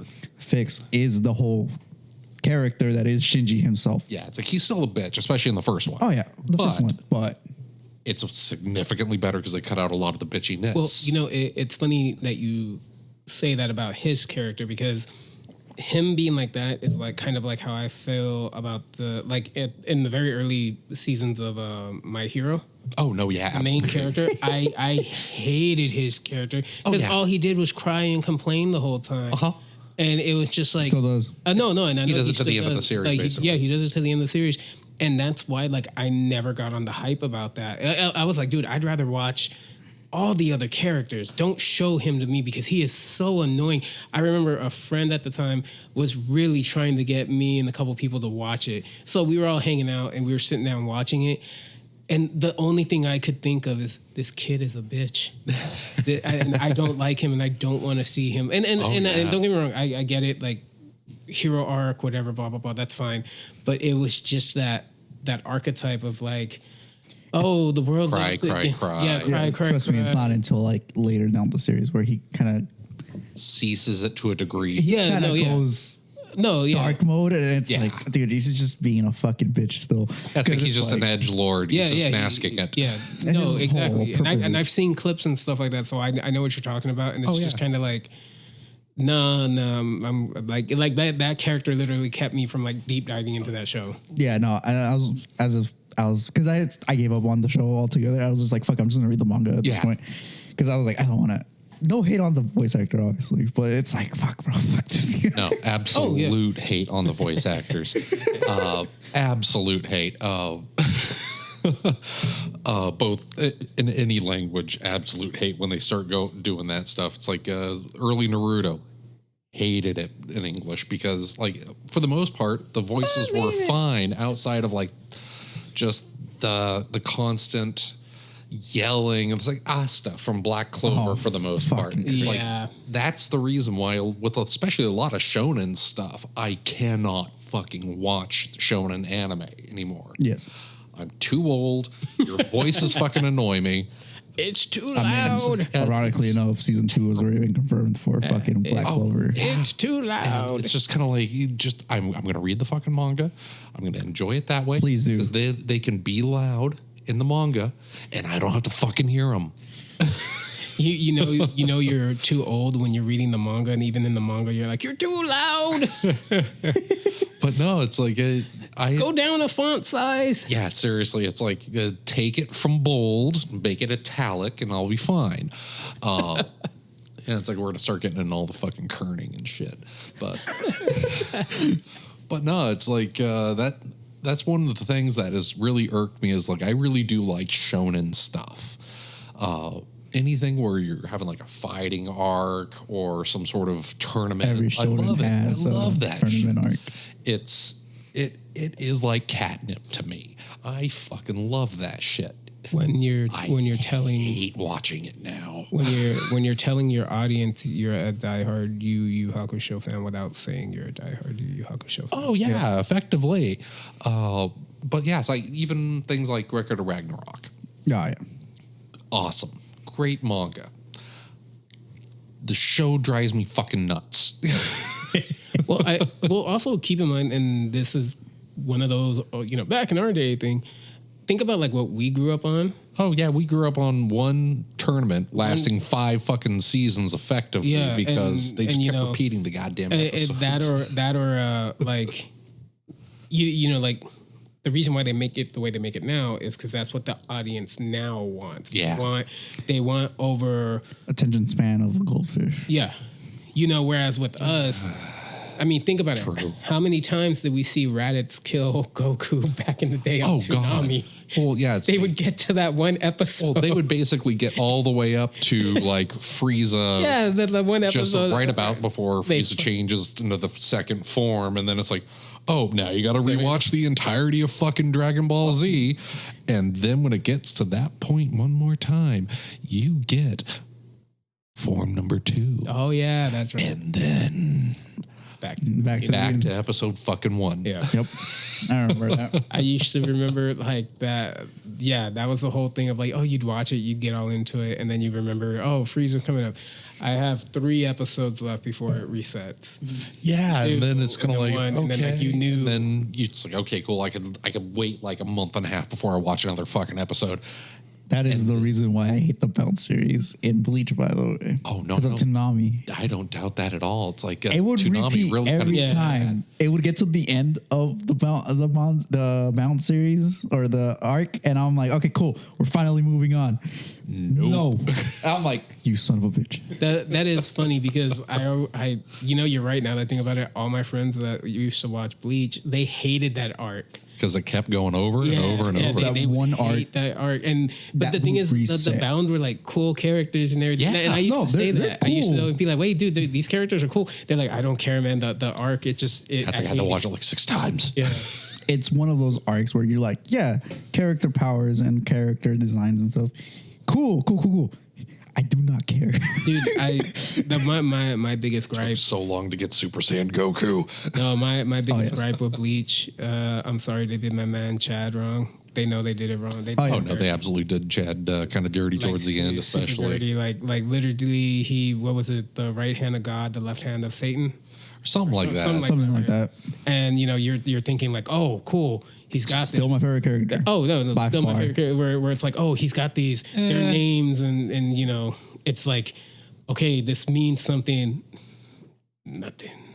They nerfed him. Well, yeah, it's going to like, Even with they had to make. We all know why they nerfed him. Even with the Fullbringer arc, it's like, oh, cool, he's technically a Fullbringer, but he only like showed up every few episodes, and then it was like kind of conventional when he showed up, and then oh my nothing God, just remember like fighting wise. It was just more, hey, I'm just here for fucking lore shit reasons. Well, yeah, it's kind of the same thing with like Uryu and his relation to the Quincy's. Oh, it's like it's just kind of a thing until all of a sudden at the very last thing or the very last arc, then it's like, okay, what about now I'm kind of a double agent for the Quincy's, but also Ichigo is not only a Hollow, but also a Soul Society member, but also Ichigo's part Quincy. Ichigo's just plot armor the character. Plus Fullbringer, plus fucking the new Soul King, plus it was just kind of like how can they scale him up further so they just give him more sets of powers. I still find it funny where it's like, oh, it's hey, chaos. Here's Aizen, by the way. And then it's like, I made Ichigo. There you go. Walks away. It's just like, peace. That's one of the biggest downsides to Bleach to me is like as it progressed further and further, it got a little too out of hand. Take it in mind, again, feeling. He was very rushed hugely rushed. Yeah. That's why for the anime, like at least for the last quarter of the arcs, he is literally telling them extend everything. Don't even he's adding more stuff to it. He's given a little bit more time and free reign to actually expand on things a little bit. So it's like this last arc, the war. Well, I mean, even after the war, we're supposed to be getting the light novels animated. Well, that'd be kind of nice because it's like in the manga, you could tell it was super rough. Oh yeah, because I mean, it was just kind of like, boom, there, it's done. It's the funny part where it's like, hey, here's Ichigo's actual Senpakuto, and then here's his actual Bankai. Snapped. It's like, brother. It was just chaos when it was first being produced because I mean they stopped doing the anime after a certain point and they're just going like, no, we're not going to do that anymore, and then they rushed him to hell to finish the manga, and then he got sick throughout while being rushed to make the manga, and he was just like, I don't care anymore. I'm just happy he didn't get rushed and get sick in the same capacity as like Miura did.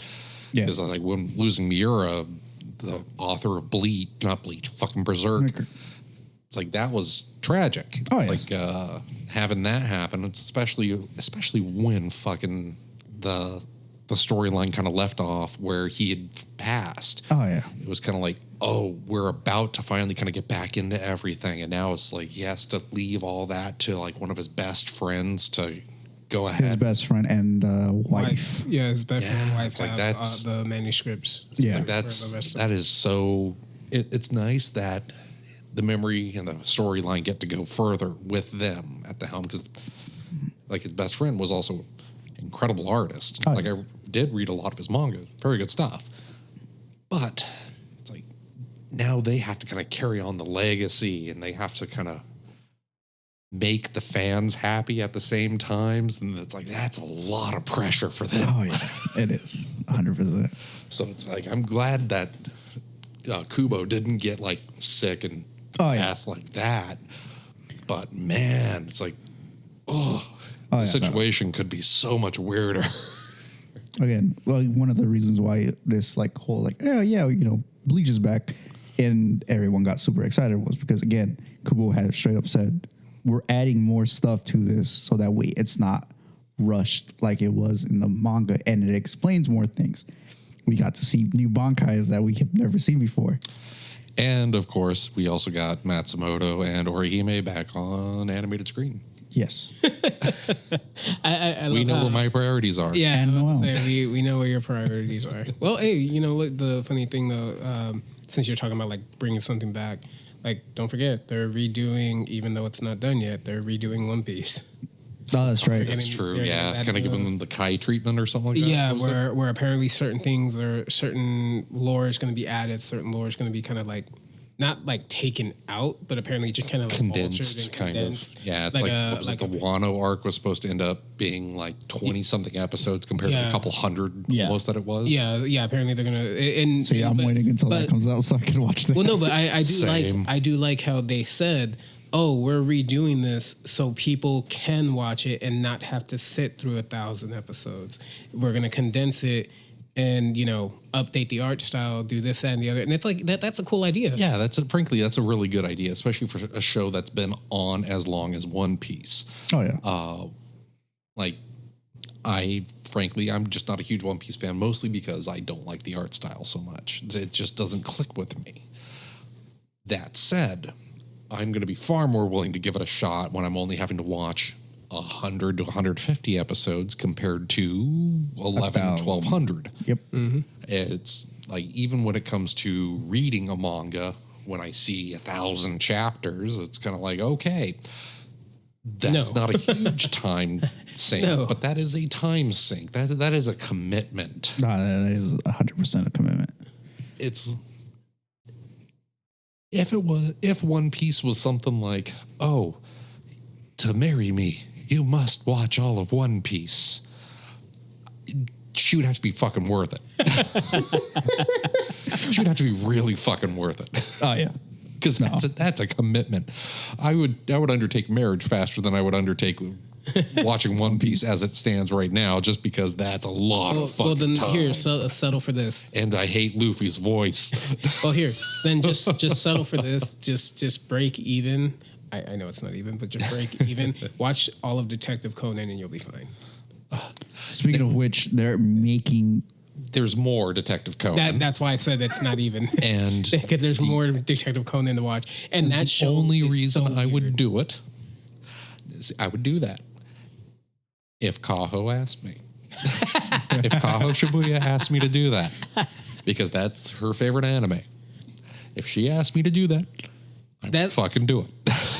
Like, have you actually, more than what was shown on Toonami, have you actually seen? Yeah, it's actually really good. How I read it's really good, and it's actually like really dark. Oh yeah, yeah. It is it's surprisingly not, dark. Like, there's like murder in it, and It is a detective show after all. Yeah, no. I like the fact that like what we got here in the States is like nothing. Yeah, it's like the way they kind of portrayed it. They sanitized the ever loving shit out of They're it to make it case supposedly closed. making a new one. With better animation. To my like understanding, that. apparently they're trying to do like the One Piece treatment, where it's going to be It would be a ROM. It would be more of a ROM 1.5 type thing.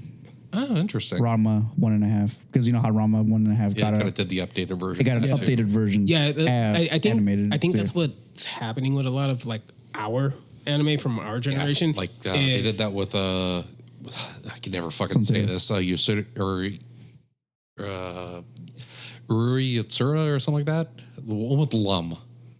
Oh, I know what you're talking about. I can never remember how to say the damn name. I don't know how to say the name, but how I know it's what. spelled. So it's kind of like, okay, if I can't remember how it's spelled, I can't fucking say it. But I know it's like they did that updated version with that. The space chick with the tiger print outfit. The green hair. Beautiful Dreamer. Yeah. Beautiful Dreamer. That's like a Yusuri Yatsura or something like that. One, do you ever remember how Sci-Fi Channel used to show anime? Oh, yeah. Back in summer, they would do like the little on the weekends. They would do it on the weekends, but during summer, like through the 94 to 98, they would do like a month-long block where in the middle of the week they would do they do like Akira and Tenchi Muyo in Love. The Beautiful Dreamer, that's where I saw that. I saw that on Sci-Fi Channel. Oh yeah, and the thing is, it was in the evening. It was I remember because I was like, I'm just watching an anime, and I just remember that one being so trippy.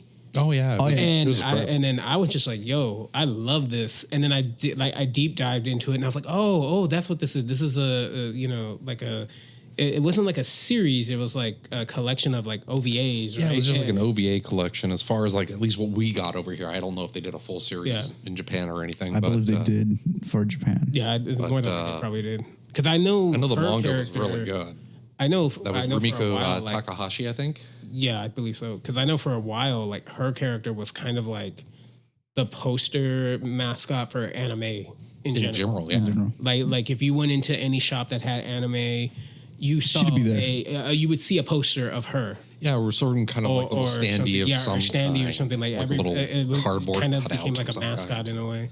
Yeah, it's like I know the Suncoast video that was here had it for a little bit. Yeah, there was like a little one that just kind of posted up right above the anime section. That's that's usually what they do. You would walk into any Suncoast or anything like that, and when you would walk to the anime section, you would see a picture of her, and you're like, oh, anime. Yeah, it's like it was that way until Trigun came out, and then Vash was fucking everywhere for a little bit.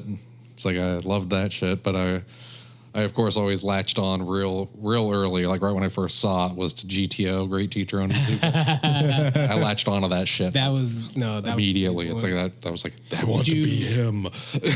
Did you ever see the live action? Yeah, it was very good. Yeah, it was very good. The live action was good. The anime was good. The second little series that they did was also really good.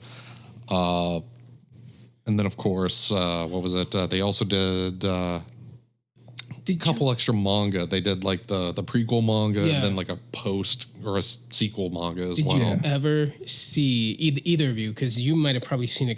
Because I remember family members telling me that, like family members that lived like in Mexico, talking about how like this one anime they would show it like every fucking weekend. Aria. Oh yeah. That's been a long fucking time since anybody's mentioned that to me. Yeah.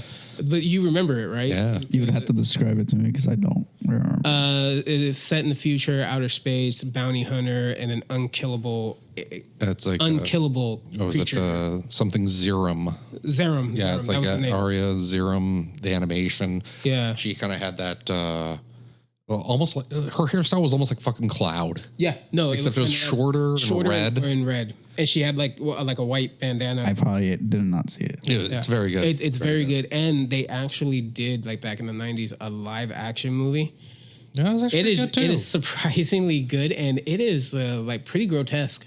Yeah, they did a really good job with that. I remember specifically because Zerum at one point he creates like these alien monster things, but like when it's not like I guess growing properly, he looks at it and he literally just goes bah! Right into the head, and then just like rips out like the skull and everything, and just kind of like rips it apart, and it's like he's angry. Like, how dare you not come out the way I wanted to? And I was just like, bruh, calm down. You made that. you just wasted your token, dude. No, but brother, you made the sandwich. Yeah, no, but the anime, like, it's really good. Like, if you get a chance to watch it, I mean, it's beautiful. Yeah, it's actually animated beautifully. It's like I would recommend it highly. That and what was it, Armitage, the third. Hey, if I ever have to any anime that I ever recommend, it's always going to be Akira, just because. I mean, Akira, that one. So I will admit, I watched Akira for the first time when I was way too young. It was late at night, and I got tripped out by the scene with the giant teddy bear. Oh yeah, it's like I watched it when I was 9. Yeah, no, I watched it like a little younger. I think I was like 6, because I just remember that teddy bear, that whole scene, and I remember not wanting to go to sleep that night, and because the thing is, I saw that. And that's where I stopped watching. So I didn't know about all the other stuff that goes down. All I saw was that horrific scene, and I was like, I'm checked out, buddy. Nah. And and then I was the kid that like I didn't have like teddy bears or anything when I was little, so I was like, okay, cool. But you're in your room, and then you look at the closet door, and you're like, is that door still open? Bitch moving? Yeah, what the fuck is that? Like I don't think and I remember like that shadow looked kind of funky though. Yeah, it's like wow, why is there suddenly a big old shadow right there in that corner, and there's no light, So like but then obviously I got older, finally watched it, and easily just became infatuated. Oh yeah, the music, the whole theme of it. Yeah, the theme, the animation, the music, everything for that movie in particular was so spot on. You know what was another really good one that ADV would always advertise it in all of their VHS. I know because which one? X 1999. Oh well, of course, anything Clamp. He got ready for the Clamp discussion, man. Yeah, it's a Clamp. That's a whole other bucket of Spriggan. Worms. Oh, Spriggan, yeah, that was really good. Spriggan is an amazing movie, beautiful. The fight scenes are crazy. Yeah, it's like it's still really difficult to find that as a manga. Mm-hmm. Huh. It's actually very difficult. It's really hard to find it. But Spriggan was very good. They did 2 movies. Looks it up, finds it right now. Yeah, they did. Yeah, they did. They did the movie in the early to mid 90s, and then they did another one that was like early 2000s, I think. Both of them were really good. Same with Appleseed. Appleseed was also really good. I love how everything we're saying is just like going over his head. Like I don't know this. He was just like a day. And your face right now. Your face right now looks like, are they making these up? And I'm supposed to believe them? No. Yeah, it's like, and this is the best part right now is that these are going to be this will probably be the only time I'm going to make like serious anime recommendations from the past. All the rest of it's going to be basically like, oh yes, you know what would be really good for you to watch? Futabu Mix, Bible Black, The Blue Girl. That one's a great ninja anime. Much better than Naruto. To be fair, though, let's be real. You should watch Euphoria. Not the live action one, the anime one. That's the good one. No, I'm just gonna be honest though. Let's be real. There's a generation of us that grew up with The Blue Girl. Oh no, absolutely. Oh god, absolutely. Yeah, it was like The Blue Girl and Dragon Pink. Yep.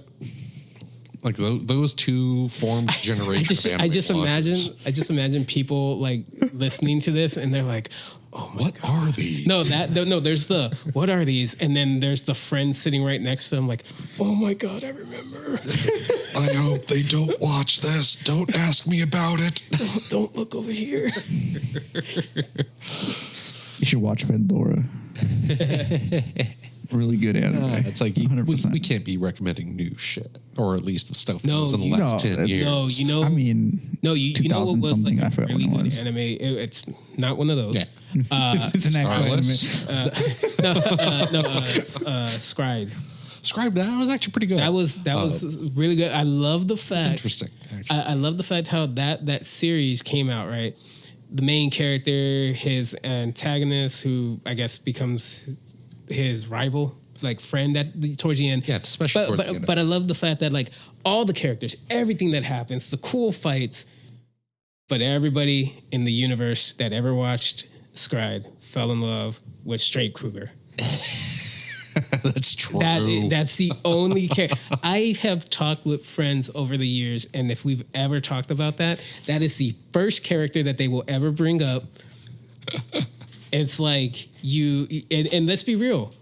he was the best character. He was, absolutely. And 100% the best character. That's why how it plays out, you're just like... Yeah, it's fine. All Buster. Yeah, you just salute that man because, like, again, he just was like the best character. Yeah, somebody just dropped a shark. It didn't jump it, dropped it. Poor little shark. God damn it. Yeah, anime. Yeah, so anime is always a good topic.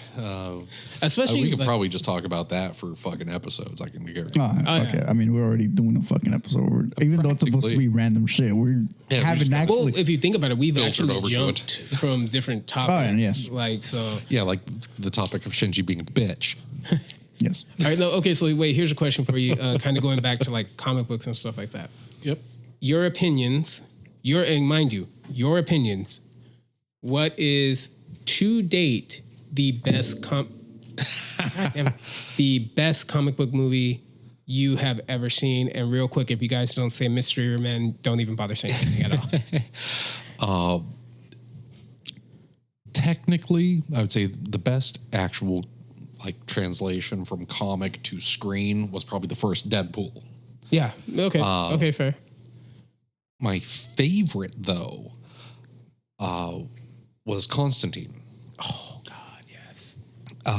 Because I've always had like an attachment to that character, and even though Keanu Reeves played that character quite a bit differently than he worked with the script that he got, honestly. Yeah, it's like he played the character quite a bit differently than like the Constantine I would have preferred to see, that I was familiar with. It's still a really solid, true to character movie. It condenses a lot of plot lines heavily. Oh yeah. But it was still really good. The one thing that I'm mad about in that movie is that they cut, because I back in the day I had the DVD. Oh yeah. So you watched the deleted scenes. There was one scene that they cut, and I'm so mad that they cut it because this movie's been out long enough, so spoilers. So if you get upset, it's not my fault. In the How scene, dare you spoil this for me? wait, you haven't seen it? No, I've seen this. I was gonna say so many times. what the heck? It's my mom's favorite movie, dude. As it should be. No, but it's like the scene, when he finally walks in, that all the demons are in there. So he puts a chair, lights the sprinkler, the holy water, the holy water sprinkler, and then the one girl is like talking to him. There's a scene. She's talking to him because earlier in the movie they bumped uglies. Yeah. And it's to kind of show, hey, he kind of plays both sides. He plays both sides. Basically. He does this, that, and the other, because she does tell him some info as well as to what's going on. But she tells him, like, hey, you're probably going to die anyways, or whatever, blah, blah, blah. And so she just kind of laughs it off and leaves. So that's why when they go to that scene and you see her and they focus on her, it's because she had an actual scene with him. Yeah, but it was just removed. And it was removed. And when I saw the deleted scene and then I watched the movie and I saw that, I was like, that actually kind of... It makes more sense. Should have kind of left that in there. Oh, no, absolutely. I mean, dude, there's so many things getting cut off from movies. Apparently, the F1 movie that's supposed to come out, that one chick or whatever her name is, a lot of her scenes got cut off. Oh, wow. She will appear on screen. She's still like a character and everything like that, but apparently a lot of her dialogue got I heard about that. Oh, wow. Because they were like, there's too many plots or there's too many stories being told in this movie. And we need to cut it. We need to condense it more. Yeah. And so a lot of her scenes got just chopped. Oh yeah, it's unfortunate, but it does make a lot of sense for a lot of movies. It's like just a little bit more focused. It sucks though, but it's like I don't want to see everything. But back to the topic of the comic books. Best one so far, at least from what I've seen. I haven't watched the thing. It's not a movie, but it's a show. I said movie. Oh well, movie. Sandman. Okay. Yeah, they did a good job. Sandman did good. It does suck what's going on right now. Oh, yes. That's kind of torpedoed the show. Yeah. Especially because, what they were going to really be going into in this next season. And you're just kind of like, damn, that sucks. Yeah, it's just look it up, you guys. The show is just a casualty of movie-wise. It would probably have to be The Watchmen. Watchmen. I think they did a very good job with that movie, actually.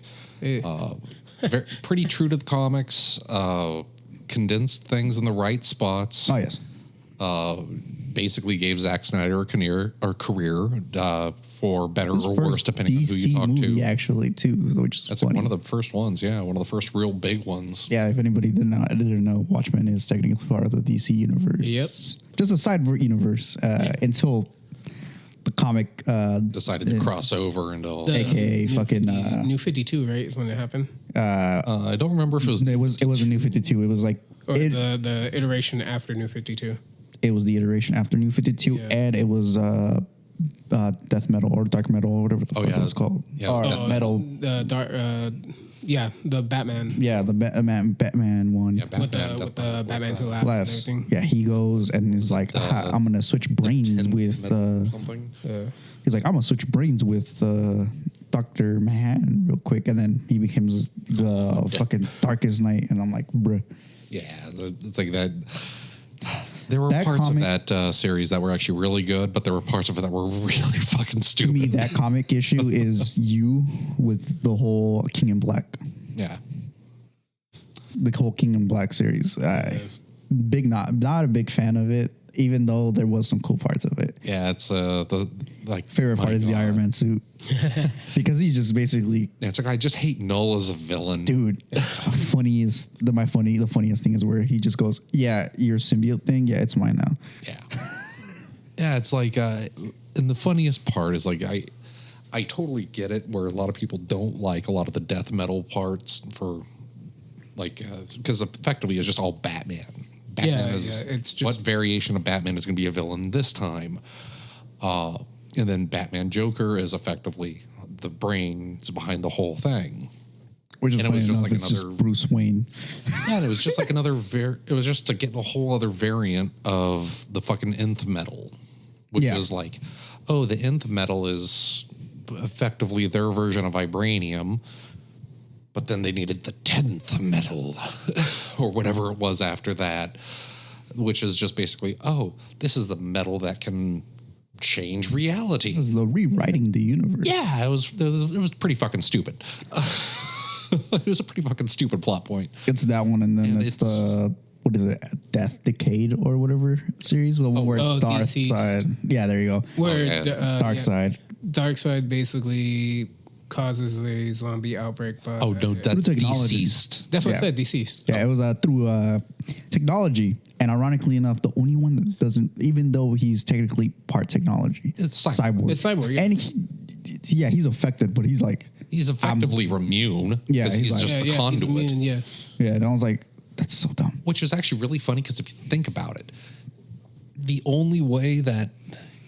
don't forget, didn't just be the broadcast person to do it initially, which effectively he was. Well, don't forget, it wasn't just technology though; it was also the anti-life equation. Oh, that was anti-life equation being transmitted through technology. What would be really fucking funny is if you found a way to just kind of like shut off the transmission, and then he could just keep it inside himself; it would just be fine.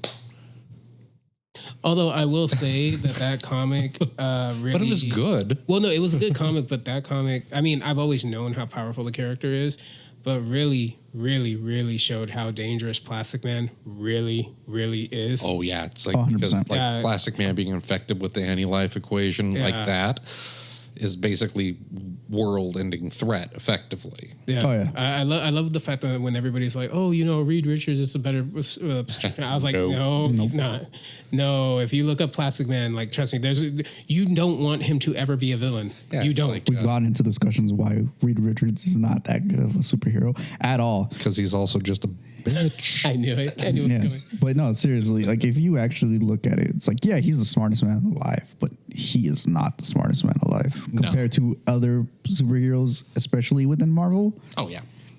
He's probably the least smartest one. So he's supposed to be the smartest one. Yeah. So there, but he just kind of like Mr. Pull things out of our ass. That's what he should be called, not Mr. Fantastic. Yeah. Mr. Pull a solution out of my ass. I mean, for crying out loud, one of the biggest things that he has going for him is I have the nullifier. That's pretty much. Yeah. No. And he's stretchy. And then there's, Doom himself. For crying out loud, the best thing about Mr. Fantastic is he gets Sue Storm.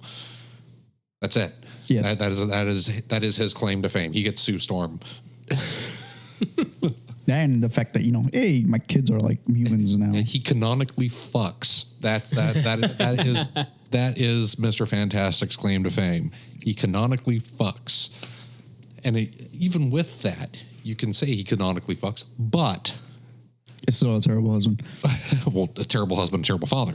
Oh, yeah, 100%. But he's not as bad of a father as the Emperor of Mankind. God damn it. I knew he was going to go there. And I'm not going to go further into that because that would be another 2 hours. Hey, you ever heard of the Horus heresy? How much time you have? It's like how much time you got. Sum it down. You want a sum down version of it, which I can give you, which I gave my brother. It's literally favorite son of the Emperor fucked about and said, I'm going to go with chaos. And then Civil War happens. He kills the second most favorite son. And then he dies. There you go. Simple as that. Somewhere a listener is literally just saying, did they just fucking talk about Warhammer? Now back to Fantastic. Yeah, so Mr. Fantastic, he might canonically fuck. He might. But some of that might also just be time mumbo jumbo that's been fucked about with by his son. Yep. Because his son is a reality warper. Also Omega level mutant, which is fucking hilarious. Yeah, it's like technically the most powerful existence in the entire Marvel universe. Technically. Depending on what era of it being written. I thought what's his name from Legion was technically stronger than him. Technically no, technically yes. Oh, it's one of those. It's who's writing it and when. Who's writing it? It's a Flash situation. Yeah. It's depending on who writes the story type thing. Because it's like, oh, he could win this fight in this comic, but in the other comic, the guy from Legion won. It's, it's a very hoo-hoo type thing. Hoo-hoo, ha-ha. And it's very much one where kind of like the strength of the Hulk varies tremendously depending on who writes it and which series it is. Because there's some that comics. said, he's also probably still my least favorite superhero of all time, mostly because I thought World War Hulk was utter bullshit. But that's going to be a topic for another time because I could go on that for hours. I fucking hated that. What does John hate today? Yeah, it's like we could just make that little segment at the very tail end of things. Like, what did John hate today? What is on his mind for what does he fucking hate today? AKA World War Hulk. AKA that is a bullshit comic storyline, and if you like it, well, that's your opinion, but you're wrong. AKA what grinds John's gears? Yep. It's like because I could go off on that. It's like I hated that because it very much does come down to that whole situation of okay. Who's writing it? Whose storyline is it this time? And because again, there is comics where, even though he's technically not worthy of the hammer, he could lift it. Yep. There is comics where he lifts it, and it's literally just because he's angry enough. Yeah, it's just kind of like okay, his power scales off his anger. Okay, that's fine, but to kind of put that type of upper limit on things where it's like, oh no, you can always be angrier, you can always be stronger. It's like that. Okay, you're kind of bullshitting around just for the sake of making him a powerful entity. The way they're getting to it now. That's funny how you said that. You could always be angrier, you could be stronger, because you sounded like his dad in the live action movie. Oh God. Yeah.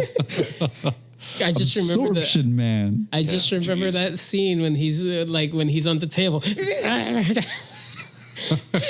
Always whining, complaining. You know what? I'm out of here. Literally bites the power line. God fucking damn. I'll just absorb all your gamma and then die. So I'm like, brother. Yeah, no, it's varies a lot with a lot of the comics, and especially with like Reed's kid. It's like, oh yeah, the Omega level, but he's also not Omega level, and it's like, which one is it? And the funny part is like it's really weird with especially with Reed's kit. Oh, yeah. Like, Franklin Richards has one of the wildest fucking things because technically he canonically nerfs himself. And then he removes the nerf himself. And then he nerfs himself again. And then suddenly he's like written nerfed. And then suddenly he's no longer nerfed. So you can only assume he unnerfed himself. It's just so weird with his character specifically because it's like in universe, he's canonically stronger or strong enough to supersede the writer. Yep. He's like the only fucking character that's like that. It's like the writer's like, oh, I want to make this character less powerful. Well, unless you bring in a whole brand new universe and either don't include this motherfucker or you include him specifically unpowered, Franklin's going to, aka the ultimate, pretty much be your own version of like, oh, the human MacGuffin. Yeah, the best way to basically say that, Ultimates will not have Franklin at all. No. Especially with what the maker had done to Reed himself. Oh, yeah. By the way, yeah, he is the Doom guy. He is Doom in that universe. Oh, yeah. What was it? The only character that they can technically get away with in that universe and not have it just wreck things would be Valeria, his daughter. Yeah. But again, it's very iffy because, again, she's just smart. Yeah. She really doesn't have any powers, at least not when I stopped reading it. She has some powers. It's equivalent to what her mom has. Oh. Not invisibility, but what is it? Technopath. Oh, okay. No, her power is Doom. Yeah, Doom being her godfather. That's one of the best powers that you can have. Is like Doom. The amount of pettiness in that man is fucking hilarious. Oh yeah, the pettiness that is Doom, or at least when he helped Sue, not only keeping her alive and keeping the Valeria alive, and helping give birth. Yeah, give birth is the fact that he literally. I was here and you were not. You were not. And then he named her. And then later down the line, as she got older, proceeded to literally appear on her tablet. And her first word, it wasn't even like mom or dad. It was Doom. Oh, no, I love the fact, too, that... He inspires me to be petty. I know. He is the pettiest bitch, and I love him. I just love the fact, too, that it's just like the whole, like, oh, yeah, I got to name her. And even Sue's like, I can't argue with him. It's like, and I love how Reed's like, what the fuck? And it's like, hey, your husband. It's like, let's be real. Let's be real. Sue's got options. Oh yeah. Oh yeah. Not even Namor. Not even Namor. Like if anybody go to the whole Namor thing pisses me off, dude. Oh, yeah. I honestly, was such a terrible like for that. I don't like that character. I've never it's like he's only been compelling when he's been a petty bitch, just like Doom. Yeah. Yes. But anytime he's not being a petty bitch, he's not really compelling as a character. No, he isn't. He doesn't really have anything going for him out. You wouldn't say like, oh, Aquaman does this worse. It's like, no, Aquaman does all of it better. Yeah. And Namor just has weird fucking wings on his feet. Wing feet and pointy ears. For me, the whole thing with Namor, the thing that really pissed me off was the Ultimates part. Before the whole Maker remake thing happened, that whole scene where Namor was like, well, you have to kiss me, or if you don't kiss me, I will literally sink the whole city. And I'm just like, that is so fucked up, bro. Because technically speaking, if I remember correctly, during that time, they were technically still teenagers at that time. And Namor wasn't. I think so. I think that's true. They were teenagers at that time period, weren't they? Yeah, they were. And then Sue's dad dies in that whole thing, I think. And then that's when Reed's like, oh, I'm going to propose. And then it's like, nope, fuck you. I don't want to be near you. And then Ben comes around and then, we get the most powerful, we get the second most powerful version of the thing in that universe. True. That's one thing that I was always kind of happy about. was that they actually did give Thing a more prominent power. Oh yeah. Well, you saw how now he has a new power too. He has a new form. His body broke away. Oh no, that's the ultimate. Yeah, no. There's a new form. Oh, there's a new one. Oh, okay. Interesting. They something about like I guess he got sick and they're like, what's going on? We can't figure it out. And like he's in the hospital, and then out of nowhere, his body just starts emitting this purple light, and the body essentially breaks apart, and he's pure purple light, and then he turns back into his human form, and now supposedly he can, like, I guess you could say like armor up. Oh, rock on! Yeah, there we go. I think it's something like that, but apparently now he's like 3 times or 5 times stronger than he ever was. Because he can technically use the human form and shoot. Yeah. Yeah. But no, that is actually the ultimates. No, there's a new, I swear to God, there's a new one, because I know the ultimate one, but then there's another one that just came out. I don't know. I've the one you're talking about. I've only seen that happen with the ultimates, and they might have literally. Made it, unless I don't know. Yeah, unless maybe that's more than likely. That's probably it. Is that this new form was just like, hey, we're bringing this from the everybody liked it, so we're bringing it back as a main thing. But yeah, in the ultimates, that's what happens. He's not sick. It's like his body's like decaying. So they're like, what the fuck's going on? And then that happens, and then he kind of confesses to Sue, like, "Hey, I had a thing for you," and so then, and then didn't, and then she goes, wrong. She goes, I'm okay with this. Goes out with him instead, and she has a kid.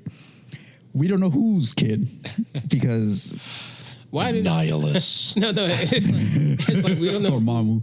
It's like we don't know whose kid. It was a rock. it's just. Well, she goes through the full pregnancy, and then all of a sudden, it just kind of like rock. It's igneous. But yeah, the whole reason that happens too, which ironically enough, it's because of Reed. Oh yeah. No, he's anything wrong that happens in Sue Storm's life is because of fucking Reed. Yeah. And it's literally Ultimate Reed going, "Oh, I found out there's multiple dimensions and that we have kids. We should have a kid together." And she goes, I don't want nothing to do with you. Like, I'm already with Ben. I'm with Ben now. And it literally kind of goes into like I think it's like one of the all beings or some shit like that going up to her and like, "Oh no, you had to have a kid.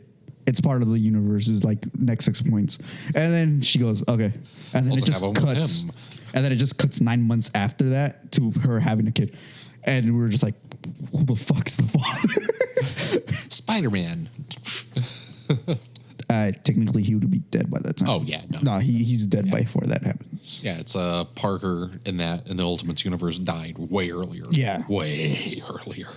Well, at least depending on which version of the Ultimates universe you're reading, because I know the more recent Ultimates, Parker's there, but he's not. The original Ultimates universe. Yeah, it's like when they first did the Ultimate stuff. Yeah, and that's Ultimate Spider-Man dies, and then you finally get Miles, and then before Miles gets brought over to the main universe during one of the incursions. Yeah, the incursion events. It was like the new version of the Secret Wars. Yeah, because the Illuminati was going like, are we going to be destroying the planets that come into like our universe? And it's like, yes. And, okay. Yeah, and then Black Panther was like, "No, I'm good. I'm not going to do that." Yeah. And he just goes off and goes back to Wakanda. And I'm just like, well, it's like, and then who was it? I think it was like Captain America or something like that had been like not brainwashed, but like memory wiped. Yeah, Captain America had basically he's old Cap, then Hydra comes up, or well, no, there was that version, but I mean, like when the incursions were actually happening, one of the other characters had disagreed with it, but they also had memory wiped him because they just kicked him out of the Illuminati. I forgot who it was though. I think it was Pym. Was it Hank Pym? I think so. That would actually make sense. Don't remember too much because I kind of. It's been a while. And then I kind of refuse to believe that story altogether. Oh yeah, that was. It was kind of like it was because it only got brought up way after the fact, like after the incursions had long passed and everybody was back in one fucking universe, like post Battle World, that it was like, oh yeah, I'm still on that whole premise that Doomsday is going to play out like Battle World. They're just being stupid about it. I kind of hope it does. I kind of hope they do Battle World for the next Avengers Doomsday. I hope it's just Battle World. That would be far better than whatever they're planning. Supposedly it is Battle World. It's just, they're not calling it that because it's like, oh, if we say Battle World, everybody can figure. Oh yeah, it's going to be Battle World, but instead of it being with like the Collector and stuff, and I forgot the other guy. It's going to be Reed and Doom using the heroes as chest plate.